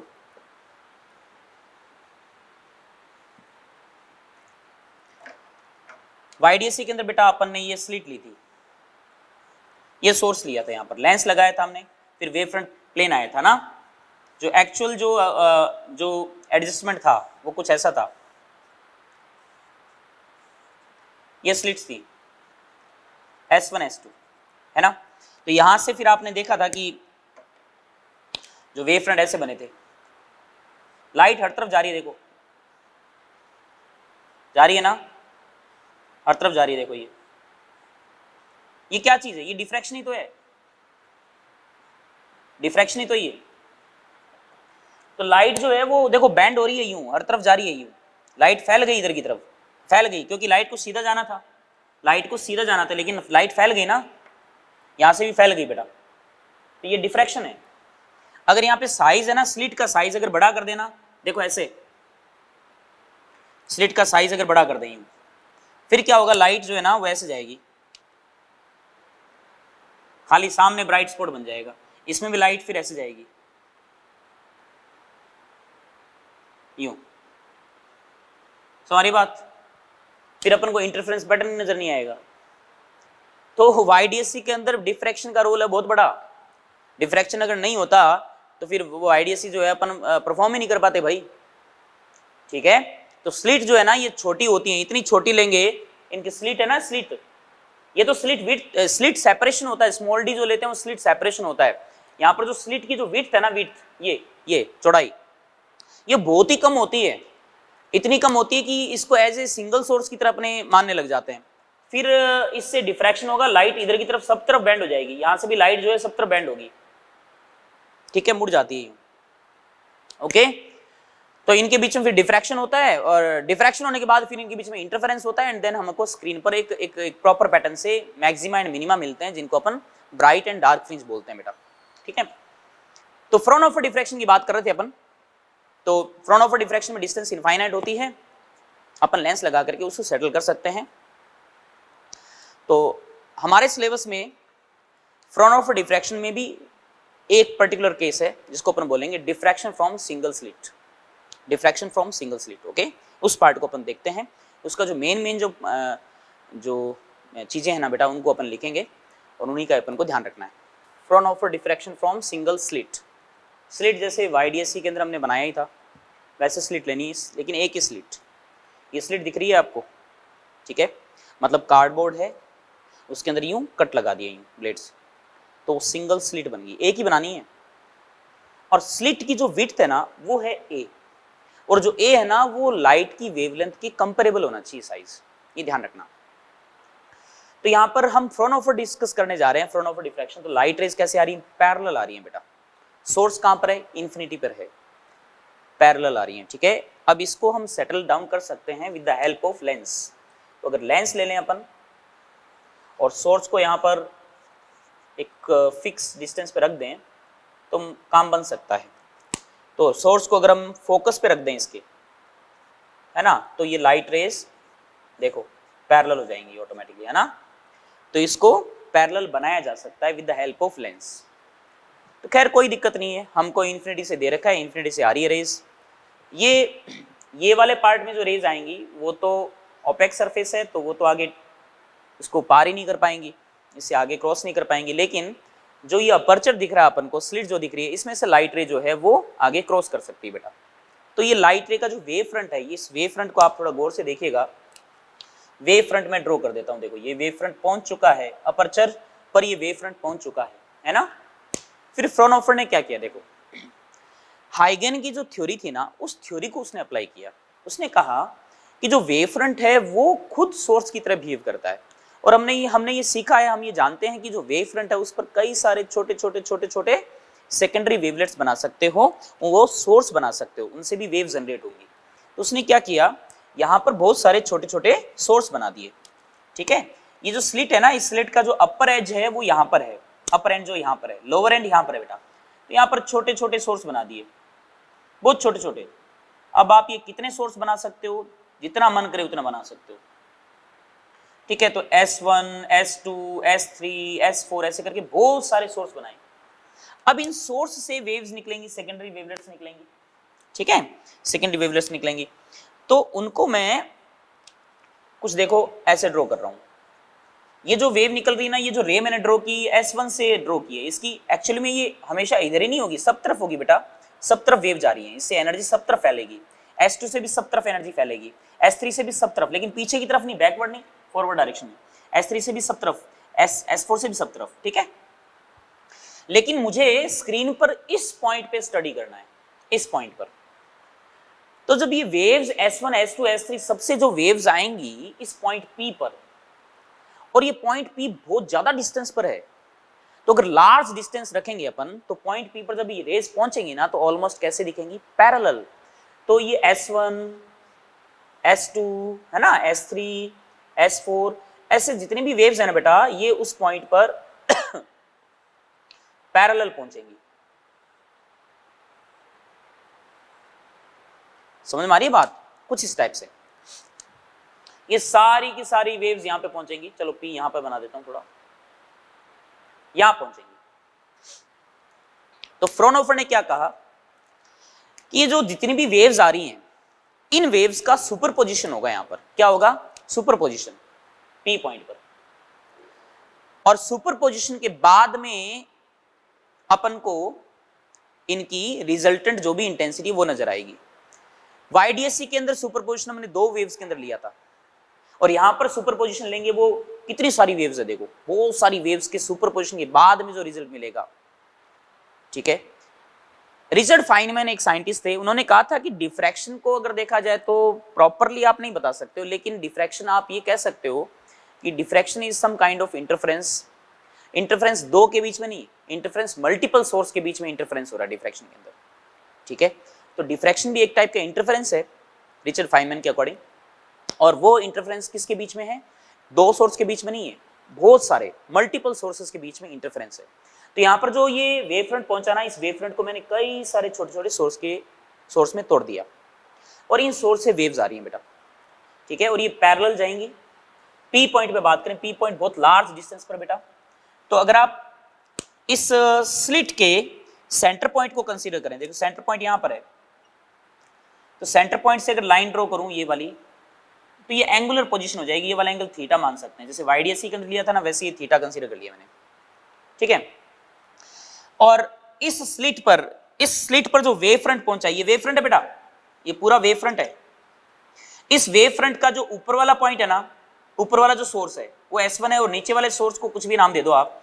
ऊपर वाले और नीचे वाले सेकेंडरी वेवलेट, ऊपर वाला सेकेंडरी वेवलेट और नीचे वाला सबसे लोअर एंड वाला जो सेकेंडरी वेवलेट, इनके बीच में अगर मैं आपसे पूछूं कि पाथ डिफरेंस कितना होगा, तो आप पाथ डिफरेंस इजीली कैलकुलेट कर सकते हो। देखो पाथ डिफरेंस ये होगा, ये तो बाकी तो लेंथ सेम है, देखो पाथ डिफरेंस यही वाला आएगा देखो, और ये ज्योमेट्री वही है सेम जैसे YDSC के अंदर थी, तो ये वाला एंगल भी थीटा आएगा। और अगर ये स्लिट विड्थ अगर A है बेटा, तो ये पाथ डिफरेंस कितना आ जाएगा, A sin थीटा। तो यहाँ A sin थीटा क्या है, path difference between secondary wavelets of upper and and lower end of slit. ठीक है, तो A sin थीटा के पाथ डिफरेंस एक्चुअली में देखा जाए तो अपर एंड और लोअर एंड पर जो सेकेंडरी वेवलेट्स है ना, उनके बीच में पाथ डिफरेंस है। तो अल्टीमेटली इनके बीच में सुपरपोजिशन करवाना है। तो जब अपन मैथमेटिक्स सॉल्व करते हैं, इसकी मैथमेटिक्स समझते हैं, तो अपने सामने जो स्क्रीन नजर आ रही है आपको, इस स्क्रीन पर जैसे YDSC के अंदर अपने इंटेंसिटी पैटर्न लिया था ना डेल्टा फाई के साथ, ऐसा था ना, ऐसा प्रॉपर यूनिफॉर्म था लगभग, वैसा ही कुछ इसमें भी नजर आता है, लेकिन इसमें यूनिफॉर्म नजर नहीं आता, इसमें इंटेंसिटी पैटर्न बेटा कुछ ऐसा नजर आता है। देखो मैं यहाँ पर ड्रॉ कर रहा हूँ, या यहाँ पे ड्रॉ, ऐसे ड्रॉ कर देता हूँ।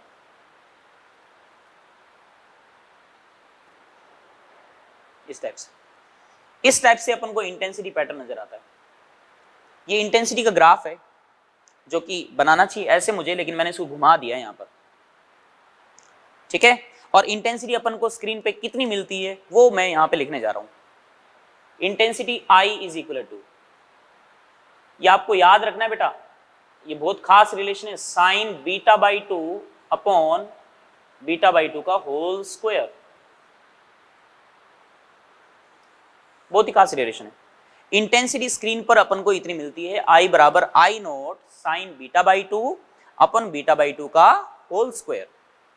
और जो बीटा बाई 2 है ना, बीटा जो है, बीटा एक्चुअली में फेज डिफरेंस है, किसके बीच में,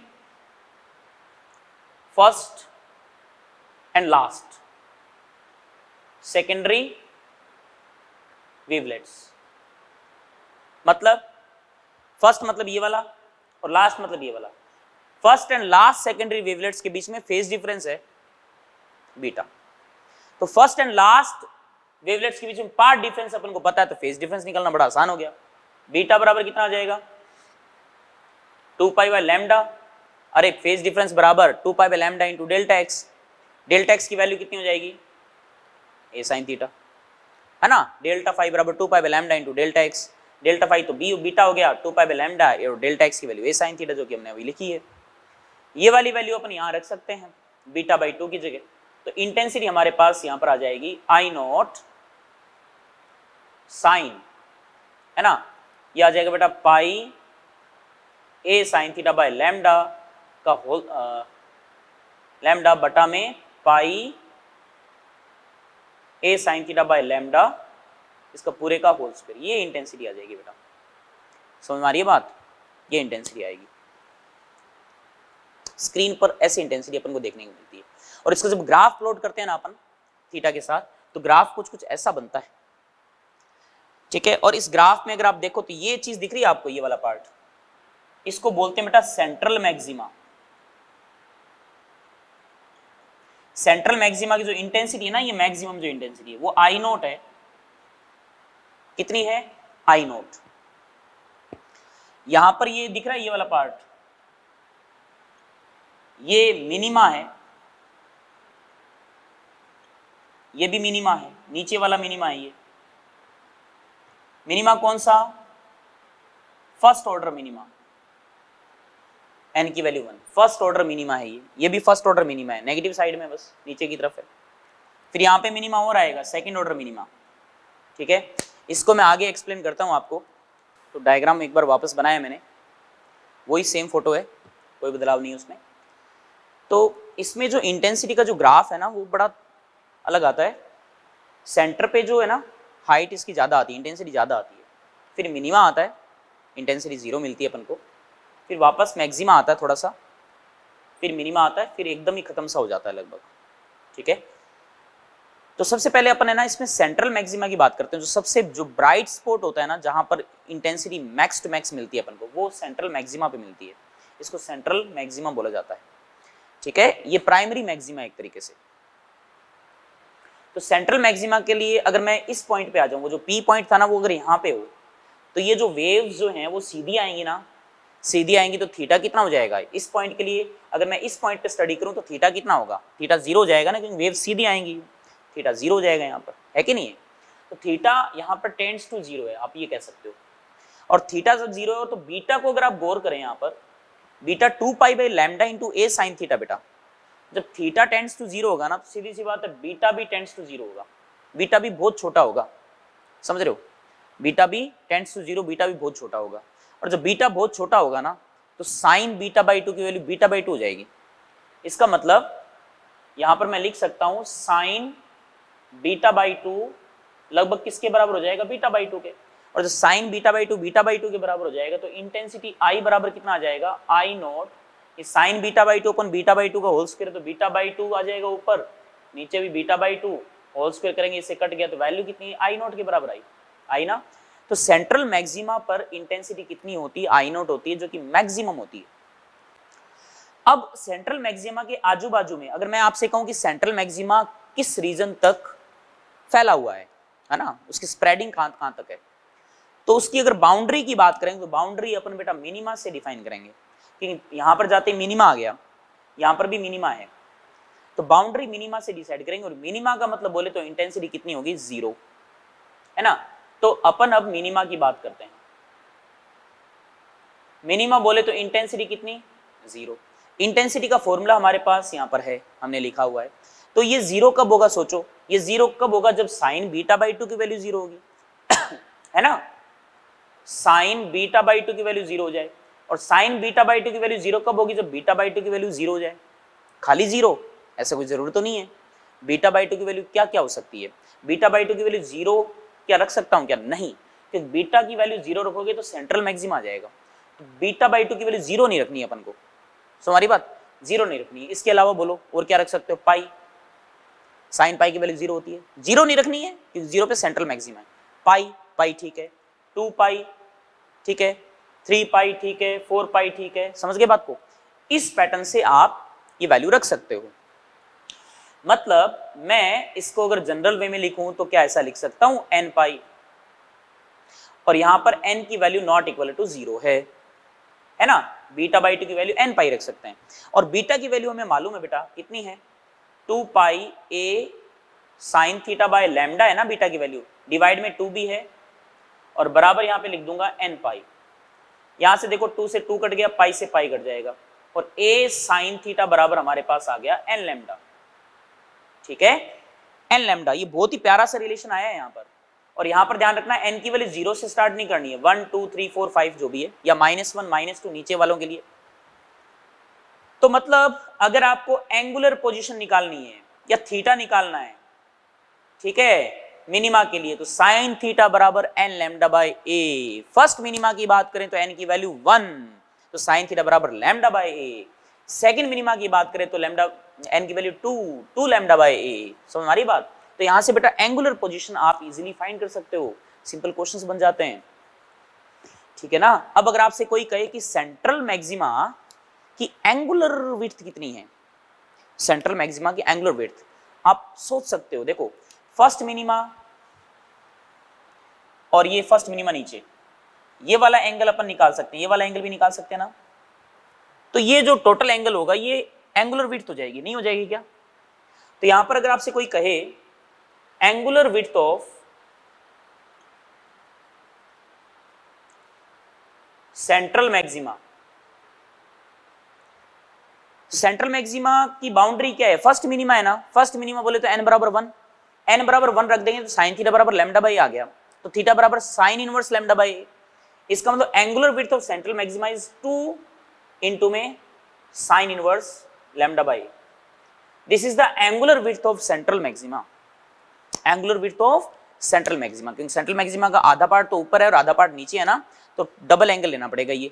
तो angular width of central maxima in single slit diffraction, front of a diffraction is 2 sin inverse lambda by a। is that clear? ये चीज आपको समझ में आ गई होगी। उसके अलावा अगर मान लीजिए theta is very very small, if theta is very very small, ठीक है, थीटा इज वेरी स्मॉल, तो अपन साइन थीटा को क्या लिख सकते हैं, ऑलमोस्ट थीटा। और साइन थीटा अगर थीटा हो जाएगा तो उस केस में आंसर क्या आ जाएगा, साइन थीटा की वैल्यू थीटा हो जाएगी, थीटा इक्वल्स टू सिंपली क्या आ गया, लैम्डा बाय ए। अगर फर्स्ट मिनिमा की बात करें तो आंसर आ जाएगा 2 लैम्डा बाय ए। समझ आ रही बात, आंसर आ जाएगा सेंट्रल मैक्सिमा की जो विड्थ है ना वो कितनी आ जाएगी, 2 लैम्डा बाय ए हो जाएगा, ठीक है ना, क्योंकि साइन थीटा थीटा हो जाएगा और थीटा बराबर लैम्डा बाय ए आएगा, मतलब फर्स्ट मिनिमा के लिए। और इसका जो आंसर है वो 2 टाइम्स हो जाएगा ना, 2 टाइम्स, तो 2 लैम्डा बाय ए वैल्यू आ जाएगी अगर ये थीटा काफी स्मॉल है तो। एंड इवन अपन पोजीशन भी निकाल सकते हैं, जैसे y है, से फर्स्ट मिनिमा है, सेकंड मिनिमा है, जैसे y निकालना है अपन को, हाइट निकालनी है y, and theta is very very small. तो अगर थीटा बहुत छोटा है तो थीटा की वैल्यू क्या रख सकते हैं, एंगल बराबर आर्क अपॉन रेडियस ना, y अपॉन में कैपिटल D, और D is very very large, तो थीटा की वैल्यू क्या रख सकता हूँ, y बाई कैपिटल D। और मिनिमा के लिए बात करें, मान लीजिए nth मिनिमा के लिए बात करें तो n लैम्डा बाई a। यहां से देखो y बराबर देखो कितना आया, n lambda d by small a, आया कि नहीं आया। ये nth मिनिमा की लोकेशन है या पोजीशन है फ्रॉम सेंटर, ठीक है, फ्रॉम सेंटर। तो अब अगर आपसे ये कहे कि सेंट्रल मैक्सिमा की विड्थ कितनी है, विड्थ, एंगुलर विड्थ पता लग गई, सिंपली विड्थ पूछे तो जितना ये यहां पर उतना ही सेम यहां पर है, तो 2 टाइम्स होगा ना। तो फर्स्ट मिनिमा की हाइट निकाल लो, उसको 2 से मल्टीप्लाई कर दो तो विड्थ आ जाएगी। तो विड्थ मतलब बोले तो 2 टाइम्स ऑफ y, और y फर्स्ट मिनिमा के लिए कितना आएगा, लैम्डा डी बाई ए, तो कितना आ जाएगा 2 लैम्डा डी बाई ए। कई बार एग्जाम में पूछा जा चुका है कि सेंट्रल मैक्सिमा की विड्थ कितनी होगी, तो 2 लैम्डा डी बाई ए। समझ में आ गई बात, डी डिस्टेंस दे रखी होती है तुमको, ओके, ये ध्यान रखें बेटा आप। और इसमें हमको लेंस भी गिवन होता है, कई बार लेंस दे रखा होता है यहाँ पर, ठीक है, वो लेंस वाला मैं डायग्राम अभी बना दूंगा यहाँ पर, ठीक है। चलो यही इंक्लूड कर लेते हैं ताकि वो चीज़ क्लियर हो जाएगी। तो ये डायग्राम तो आपने बना लिया होगा अच्छे से। अगर लेंस दे रखा हो, ठीक है बेटा, देखना इधर ध्यान से, अगर आपको यहाँ पर लेंस गिवन हो तो लेंस पे पैरेक्सियल पैरेलल आएंगी ना, तो फोकस पे मिला देंगी वो। तो जो डी है ना, डी वो किसके बराबर हो जाएगा, फोकल लेंथ के बराबर हो जाएगा। ध्यान रखना, अगर यहाँ पे लेंस इंक्लूड कर रखा हो क्वेश्चन के अंदर तो डी बराबर एफ हो जाएगा, और डी बराबर अगर एफ हो गया, क्योंकि ये फोकस पे ये मीट करवा देंगी, तो फिर उस केस में डी की वैल्यू किसके बराबर रख दोगे, एफ के बराबर रख दो, तो विड्थ फिर कितनी आ जाएगी, डब्ल्यू बराबर आ जाएगा 2 लैम्डा एफ बाई ए। ये ध्यान रखना, डी दे रखा है तो अच्छी बात है, ठीक है, लेकिन अगर डी की बजाय लेंस यूज कर रखा है तो लेंस की फोकल लेंथ को आपको यूज करना पड़ेगा। यहां पर भी कैपिटल डी की वैल्यू एफ आप यूज कर सकते हो, ओके। तो ये जो अभी हमने पढ़ा है वो क्या था, मिनिमा था। तो नंबर ऑफ मिनिमास की बात करें, या sorry angular position of minimas की बात करें, तो सिंपल सा रिलेशन है साइन थीटा बराबर N lambda by A. First minima बहुत इंपॉर्टेंट है बेटा, इसमें फर्स्ट मिनिमा ही सबसे ज्यादा इंपॉर्टेंट है, क्योंकि फर्स्ट मिनिमा बेटा सेंट्रल मैक्सिमा की बाउंड्री है ना, तो क्योंकि मैक्सिमम इंटेंसिटी यहीं पे ही रहती है, इसलिए फर्स्ट मिनिमा ज्यादा इंपॉर्टेंट है। तो साइन थीटा बराबर lambda by A is very important relation बेटा, ठीक है। तो थीटा छोटा है तो थीटा बराबर लैम्डा बाय ए हो जाएगा। ए यहाँ पर स्लिट विड्थ है। अब हम मैक्सिमा की बात कर लेते हैं। यहाँ पर मैक्सिमा जो बन रहे हैं ना, एक तो सेंट्रल मैक्सिमा तो हमने पढ़ ही लिया, इसके अलावा जो मैक्सिमास मिल रहे हैं, देखो ये मैक्सिमा मिल रहा, ये मैक्सिमा मिल रहा, इन मैक्सिमा को अपन क्या बोलते हैं, सेकंड। ये जो मैक्सिमा दिख रहा है आपको, ये तो सेंट्रल मैक्सिमा है। इस सेंट्रल मैक्सिमा के बाद में फर्स्ट मैक्सिमा ही आ रहा है, इसको अपन बोलेंगे फर्स्ट ऑर्डर सेकेंडरी मैक्सिमा,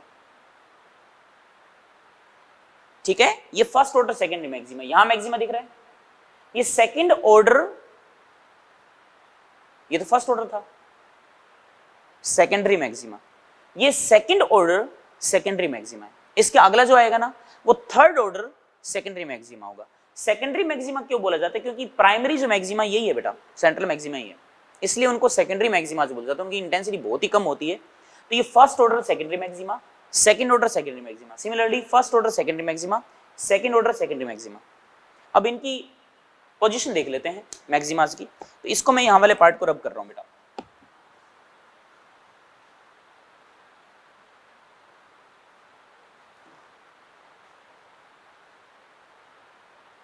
देखो, अब मैक्सिमा की बात करें, इंटेंसिटी मैक्स होनी चाहिए। इंटेंसिटी का फॉर्मूला हमारे सामने है। ये मैक्स कब होगा, जो साइन बीटा बाई 2 मैक्स होगा। साइन बीटा बाई 2 मैक्स चाहे प्लस हो चाहे माइनस हो, क्योंकि होल स्क्वायर हो रहा है, वैसे भी पॉजिटिव हो जाएगा। इसका मतलब बीटा बाई 2 जो दिख रहा है आपको, इसकी वैल्यू क्या रखें जिससे कि इसकी वैल्यू +1 आए या -1 आए, पाई बाई 2 सोच सकते हैं, 3 pi by 2, sine 3 pi by 2 की वैल्यू -1 होती है तो कोई दिक्कत नहीं, प्लस माइनस हो चलेगा काम। 5 पाई बाई 2 इस पैटर्न में हो तो काम चल सकता है, लेकिन इसमें जो पाई बाई 2 है ना, ये इंक्लूड नहीं करना आपको, ठीक है, ये इंक्लूड नहीं करना है, क्योंकि अगर आपने पाई बाई 2 ले लिया यहाँ पर सपोज, तो बीटा की वैल्यू तो हमें पता है 2 pi by lambda A sine theta, तो बीटा बाई 2 की value pi by lambda A sine theta हो जाएगी। ये मैं रख देता हूँ यहाँ पर, पाई ए साइन थीटा अपन में लैम्डा, समझ रहे हो। और यहां पर अगर मैंने इसकी वैल्यू पाई बाई 2 रख दी, मैं इसको अगर फर्स्ट मान रहा हूं, तो देखो पाई से पाई कट गया, और यहाँ से साइन थीटा की वैल्यू कितनी आई, लैम्डा बाई 2a आ गई, आई ना। तो साइन थीटा की वैल्यू लैम्डा बाई 2a, और हमें अच्छे से मालूम है कि जो फर्स्ट मिनिमा मिल रहा है ना वो लैम्डा बाई a पे मिल रहा है, साइन थीटा बराबर लैम्डा बाई a पर मिल रहा है। तो लैम्डा बाई a के भी आधे पार्ट में, मतलब इससे भी कम पार्ट में अपन को मैक्सिमा मिल सकता है क्या? हाँ मिल रहा है मैक्सिमा, लेकिन वो सेंट्रल मैक्सिमा का पार्ट है। तो इसका मतलब उसको first order maxima, first order नहीं बोलेंगे बेटा, पाई बाई 2 वाले को फर्स्ट ऑर्डर नहीं बोलेंगे क्योंकि वो सेंट्रल मैक्सिमा के अंदर ही आ गया बेटा। ठीक है, फर्स्ट ऑर्डर के लिए अपन को पाई बाई 2 इंक्लूड नहीं करना है, 3 पाई बाई 2 से स्टार्ट करना है यहाँ पर। ठीक है, ये जरूर ध्यान रखना आप। तो पाई बाई 2 इंक्लूड ना करना इसमें, इसमें क्या यूज करोगे आप, 3 पाई बाई 2 से इसको बढ़ाओगे। तो इसको ना 3 पाई बाई 2 से बढ़ाना है, तो इसका मतलब मैं 2n + 1 पाई बाई 2 लिख देता हूँ, और यहाँ पर n की वैल्यू कहाँ से स्टार्ट कर देता हूँ, 1 2 3 एंड सो ऑन। 1 रखोगे तो 2 और 1 3 हो गया, देखो 2 रखोगे तो 5 हो जाएगा। तो उसको पूरी तरह सेट कर रही है, सेटिस्फाई कर रहे हो। तो पाई से पाई कट गया, तो यहाँ पर देखो साइन थीटा की वैल्यू कितनी है, साइन थीटा बराबर आ जाएगा 2n + 1 लैम्डा ऊपर बाई 2a। अब रखते जाओ, n की वैल्यू 1 रखोगे तो 3 लैम्डा बाई 2 आ गया, 2 रखोगे तो 5 लैम्डा बाई 2 आ गया। तो ये हमारे पास किसकी पोजीशन आ जाएंगी, मैक्सिमास की पोजीशन आ जाएंगी। ठीक है, मैक्सिमास की पोजीशन आ जाएंगी। और अगर आपसे थीटा अगर छोटा हो ना तो साइन थीटा लगभग किसके बराबर आ जाएगा, थीटा के। तो 2n + 1 लैम्डा बाई 2a आ गया, बोलो आया कि नहीं है। और थीटा अगर छोटा है तो थीटा को मैं लिख सकता हूँ y by capital D, focal length दे रखा है तो d की जगह f रख दो, और y बेटा हमारे पास आ जाएगा 2n + 1 lambda d by 2a। ये देखो हमारे पास मैक्सिमास की पोजीशन आ गई, कौन सा मैक्सिमा चाहिए उसकी पोजीशन अपन निकाल सकते हैं आसानी से, समझ में आ गई बात। और इंटेंसिटी की बात करें ना तो इंटेंसिटी का रिजल्ट भी देखो, देखो ध्यान से देखना, इंटेंसिटी कितनी आएगी देखो, I बराबर I0। ये वाली वैल्यू क्या रखी है मैंने, +-1 ना, +-1 का स्क्वायर तो 1 ही हो जाएगा, तो इंटू में 1 आ गया। और नीचे कौन है, बीटा बाई 2 का होल स्क्वायर है, और बीटा बाई 2 किसके बराबर है, बीटा बाई 2 देखो, बीटा बाई 2 पाई बाई 2 नहीं है, 3 पाई बाई 2 है, 5 पाई बाई 2 इस प्रकार से है ना। इसका मतलब बीटा बाई 2 जो है ना एक्चुअल में किसके बराबर आ रहा है यहाँ पर, वो है 2n + 1 पाई बाई 2 के बराबर है। मेरी बात को समझ रहे हो, बीटा बाई 2 एक्चुअली में 3 पाई बाई 2 5 बाई 2 इनके बराबर है। तो ऊपर तो 1 हो गया साइन बीटा बाई 2, नीचे बीटा बाई 2 का होल स्क्वायर है, इसका स्क्वायर कर दो। तो यहाँ पर देखो I बराबर इंटेंसिटी हमारे पास कितनी, I0, ये होल स्क्वायर हो गया, 4 ऊपर चला गया, नीचे देखो 2n + 1 का होल स्क्वायर पाई स्क्वायर, ये वैल्यू आ रही है। अब n की वैल्यू अगर आप 1 रखोगे ना तो ये 3 हो गया, 3 का स्क्वायर 9 आ गया। तो मतलब फर्स्ट ऑर्डर के लिए जो मैक्सिमा आएगा ना उसकी इंटेंसिटी 4I0 अपॉन में ये 3 and 1 9 का स्क्वायर, नहीं सॉरी 3 and 1 2 and 1 सॉरी 3 का स्क्वायर 9 पाई स्क्वायर आ गया। और 9 पाई स्क्वायर आप देख सकते हो वैल्यू I0 से काफी स्मॉल है, ये है ना, I0 से ये वैल्यू काफी छोटी है बेटा।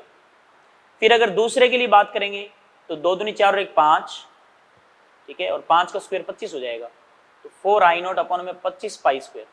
तो देखो इंटेंसिटी लगातार डिक्रीज हो रही है, तभी ये जो ऊपर जो हाइट आई है, जो पीक आई है ना, ये पीक जो है वो लगातार घटती जाएंगे, देखो यूं घट रही है, देखो कम हो गई, और पहले ज्यादा थी I0 थी, अब 4I0 अपॉन में 9 पाई स्क्वायर है ये हाइट, फिर और कम हो जाएगी, 1-2 के बाद में दिखना ही बंद हो जाएंगी, इतनी इंटेंसिटी हो जाएगी, बहुत ज्यादा वीक हो जाएगा बेटा। ये समझ में आई बात।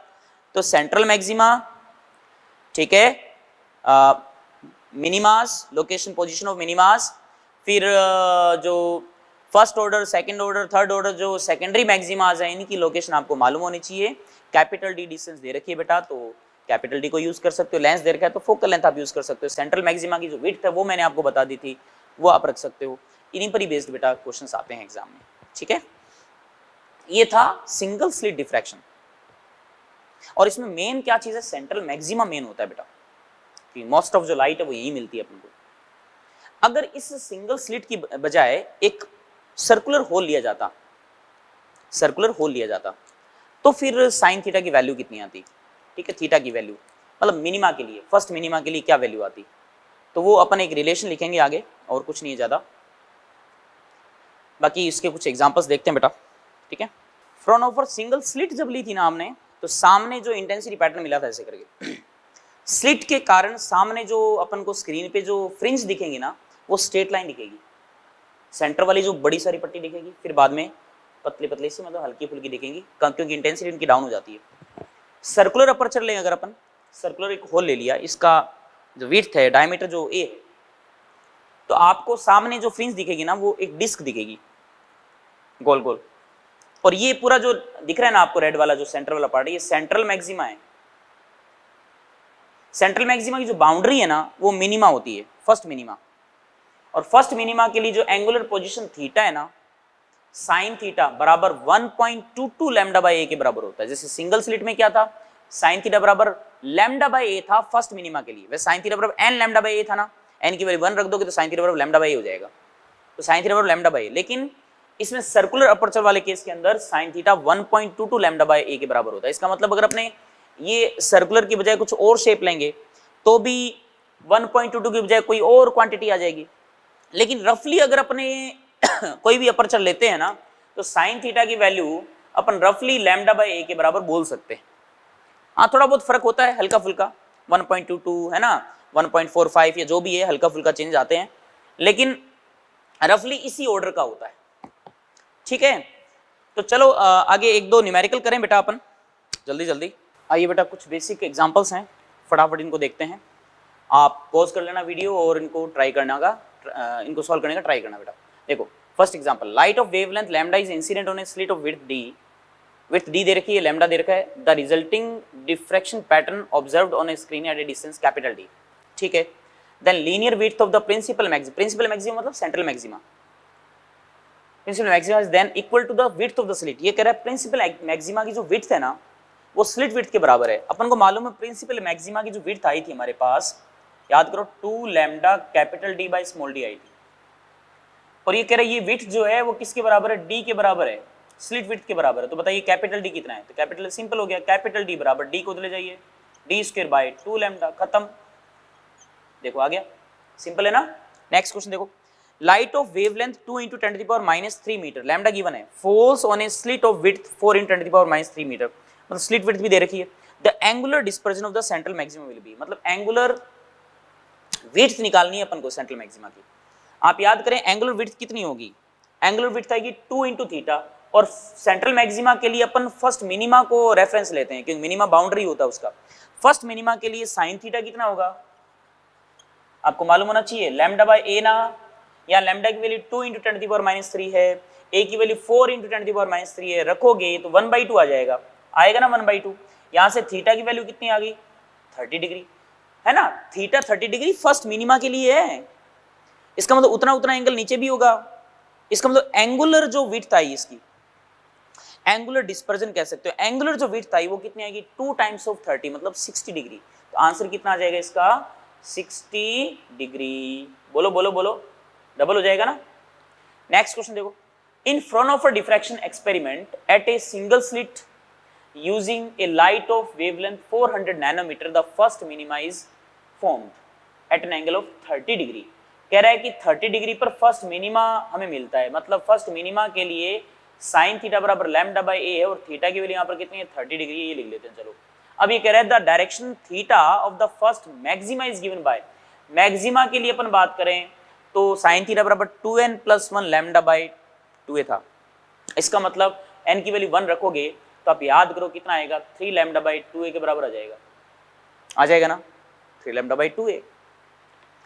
और यहाँ पर ये एंगुलर पोजीशन हमें निकालनी है, थीटा की डैश की वैल्यू निकालनी है। तो एक बात बताइए, साइन थीटा साइन 30 की वैल्यू 1/2 हो जाएगी, इसको लैम्डा बाय a की वैल्यू 1/2 होगी, ये वैल्यू यहाँ रख दो इसमें, तो 3/2 × 1/2 कितना आ गया 3/4। तो थीटा डैश की वैल्यू कितनी आ गई साइन इनवर्स 3/4। ये लो एंगुलर पोजीशन आ गई फर्स्ट मैक्सिमा की, काफी इजी है। देखो next example, in single slit diffraction find phase difference between secondary wavelets from both ends of slits for first minima. यार फर्स्ट मिनिमा के लिए अपन को सेकेंडरी वेवलेट्स थे ना स्लिट पे, ऊपर और एक नीचे, उनके बीच में फेज डिफरेंस कितना होगा फर्स्ट मिनिमा के लिए। तो बेटा ये तो काफी आसान है। फर्स्ट मिनिमा के लिए बात करें अगर अपन, साइन थीटा कितना था लैम्डा बाय ए था ना, और हमें मालूम है फर्स्ट और लास्ट के बीच में जो फेज डिफरेंस होता है वो बीटा होता है, और बीटा अपन को मालूम है 2 पाई बाय लैम्डा इनटू में a sin थीटा था, और यहाँ sin थीटा की वैल्यू कितनी लैम्डा बाई ए है, रख दो lambda by a, lambda by a रखोगे sin थीटा की वैल्यू, अच्छा a कट जाएगा, a sin थीटा की वैल्यू रख दी लैम्डा, लैम्डा से लैम्डा कट गया, वैल्यू कितनी है 2 पाई, ये लो आंसर आ गया 2 पाई। तो फर्स्ट एंड लास्ट जो सेकेंडरी वेवलेट्स हैं उनके बीच में फेज डिफरेंस कितना हो जाएगा 2 पाई का हो जाएगा, किसमें फर्स्ट मिनिमा के केस में, ठीक है बेटा। तो इस टाइप के क्वेश्चंस आप कर सकते हो, डिफ्रैक्शन में काफ़ी सारे एग्जांपल्स हैं, ऐसे बहुत सिंपल से क्वेश्चंस हैं, आप करिए, ट्राई कीजिए। नेक्स्ट पार्ट बेटा अपन लेक्चर नंबर 11 में डिस्कस करेंगे। Thank you.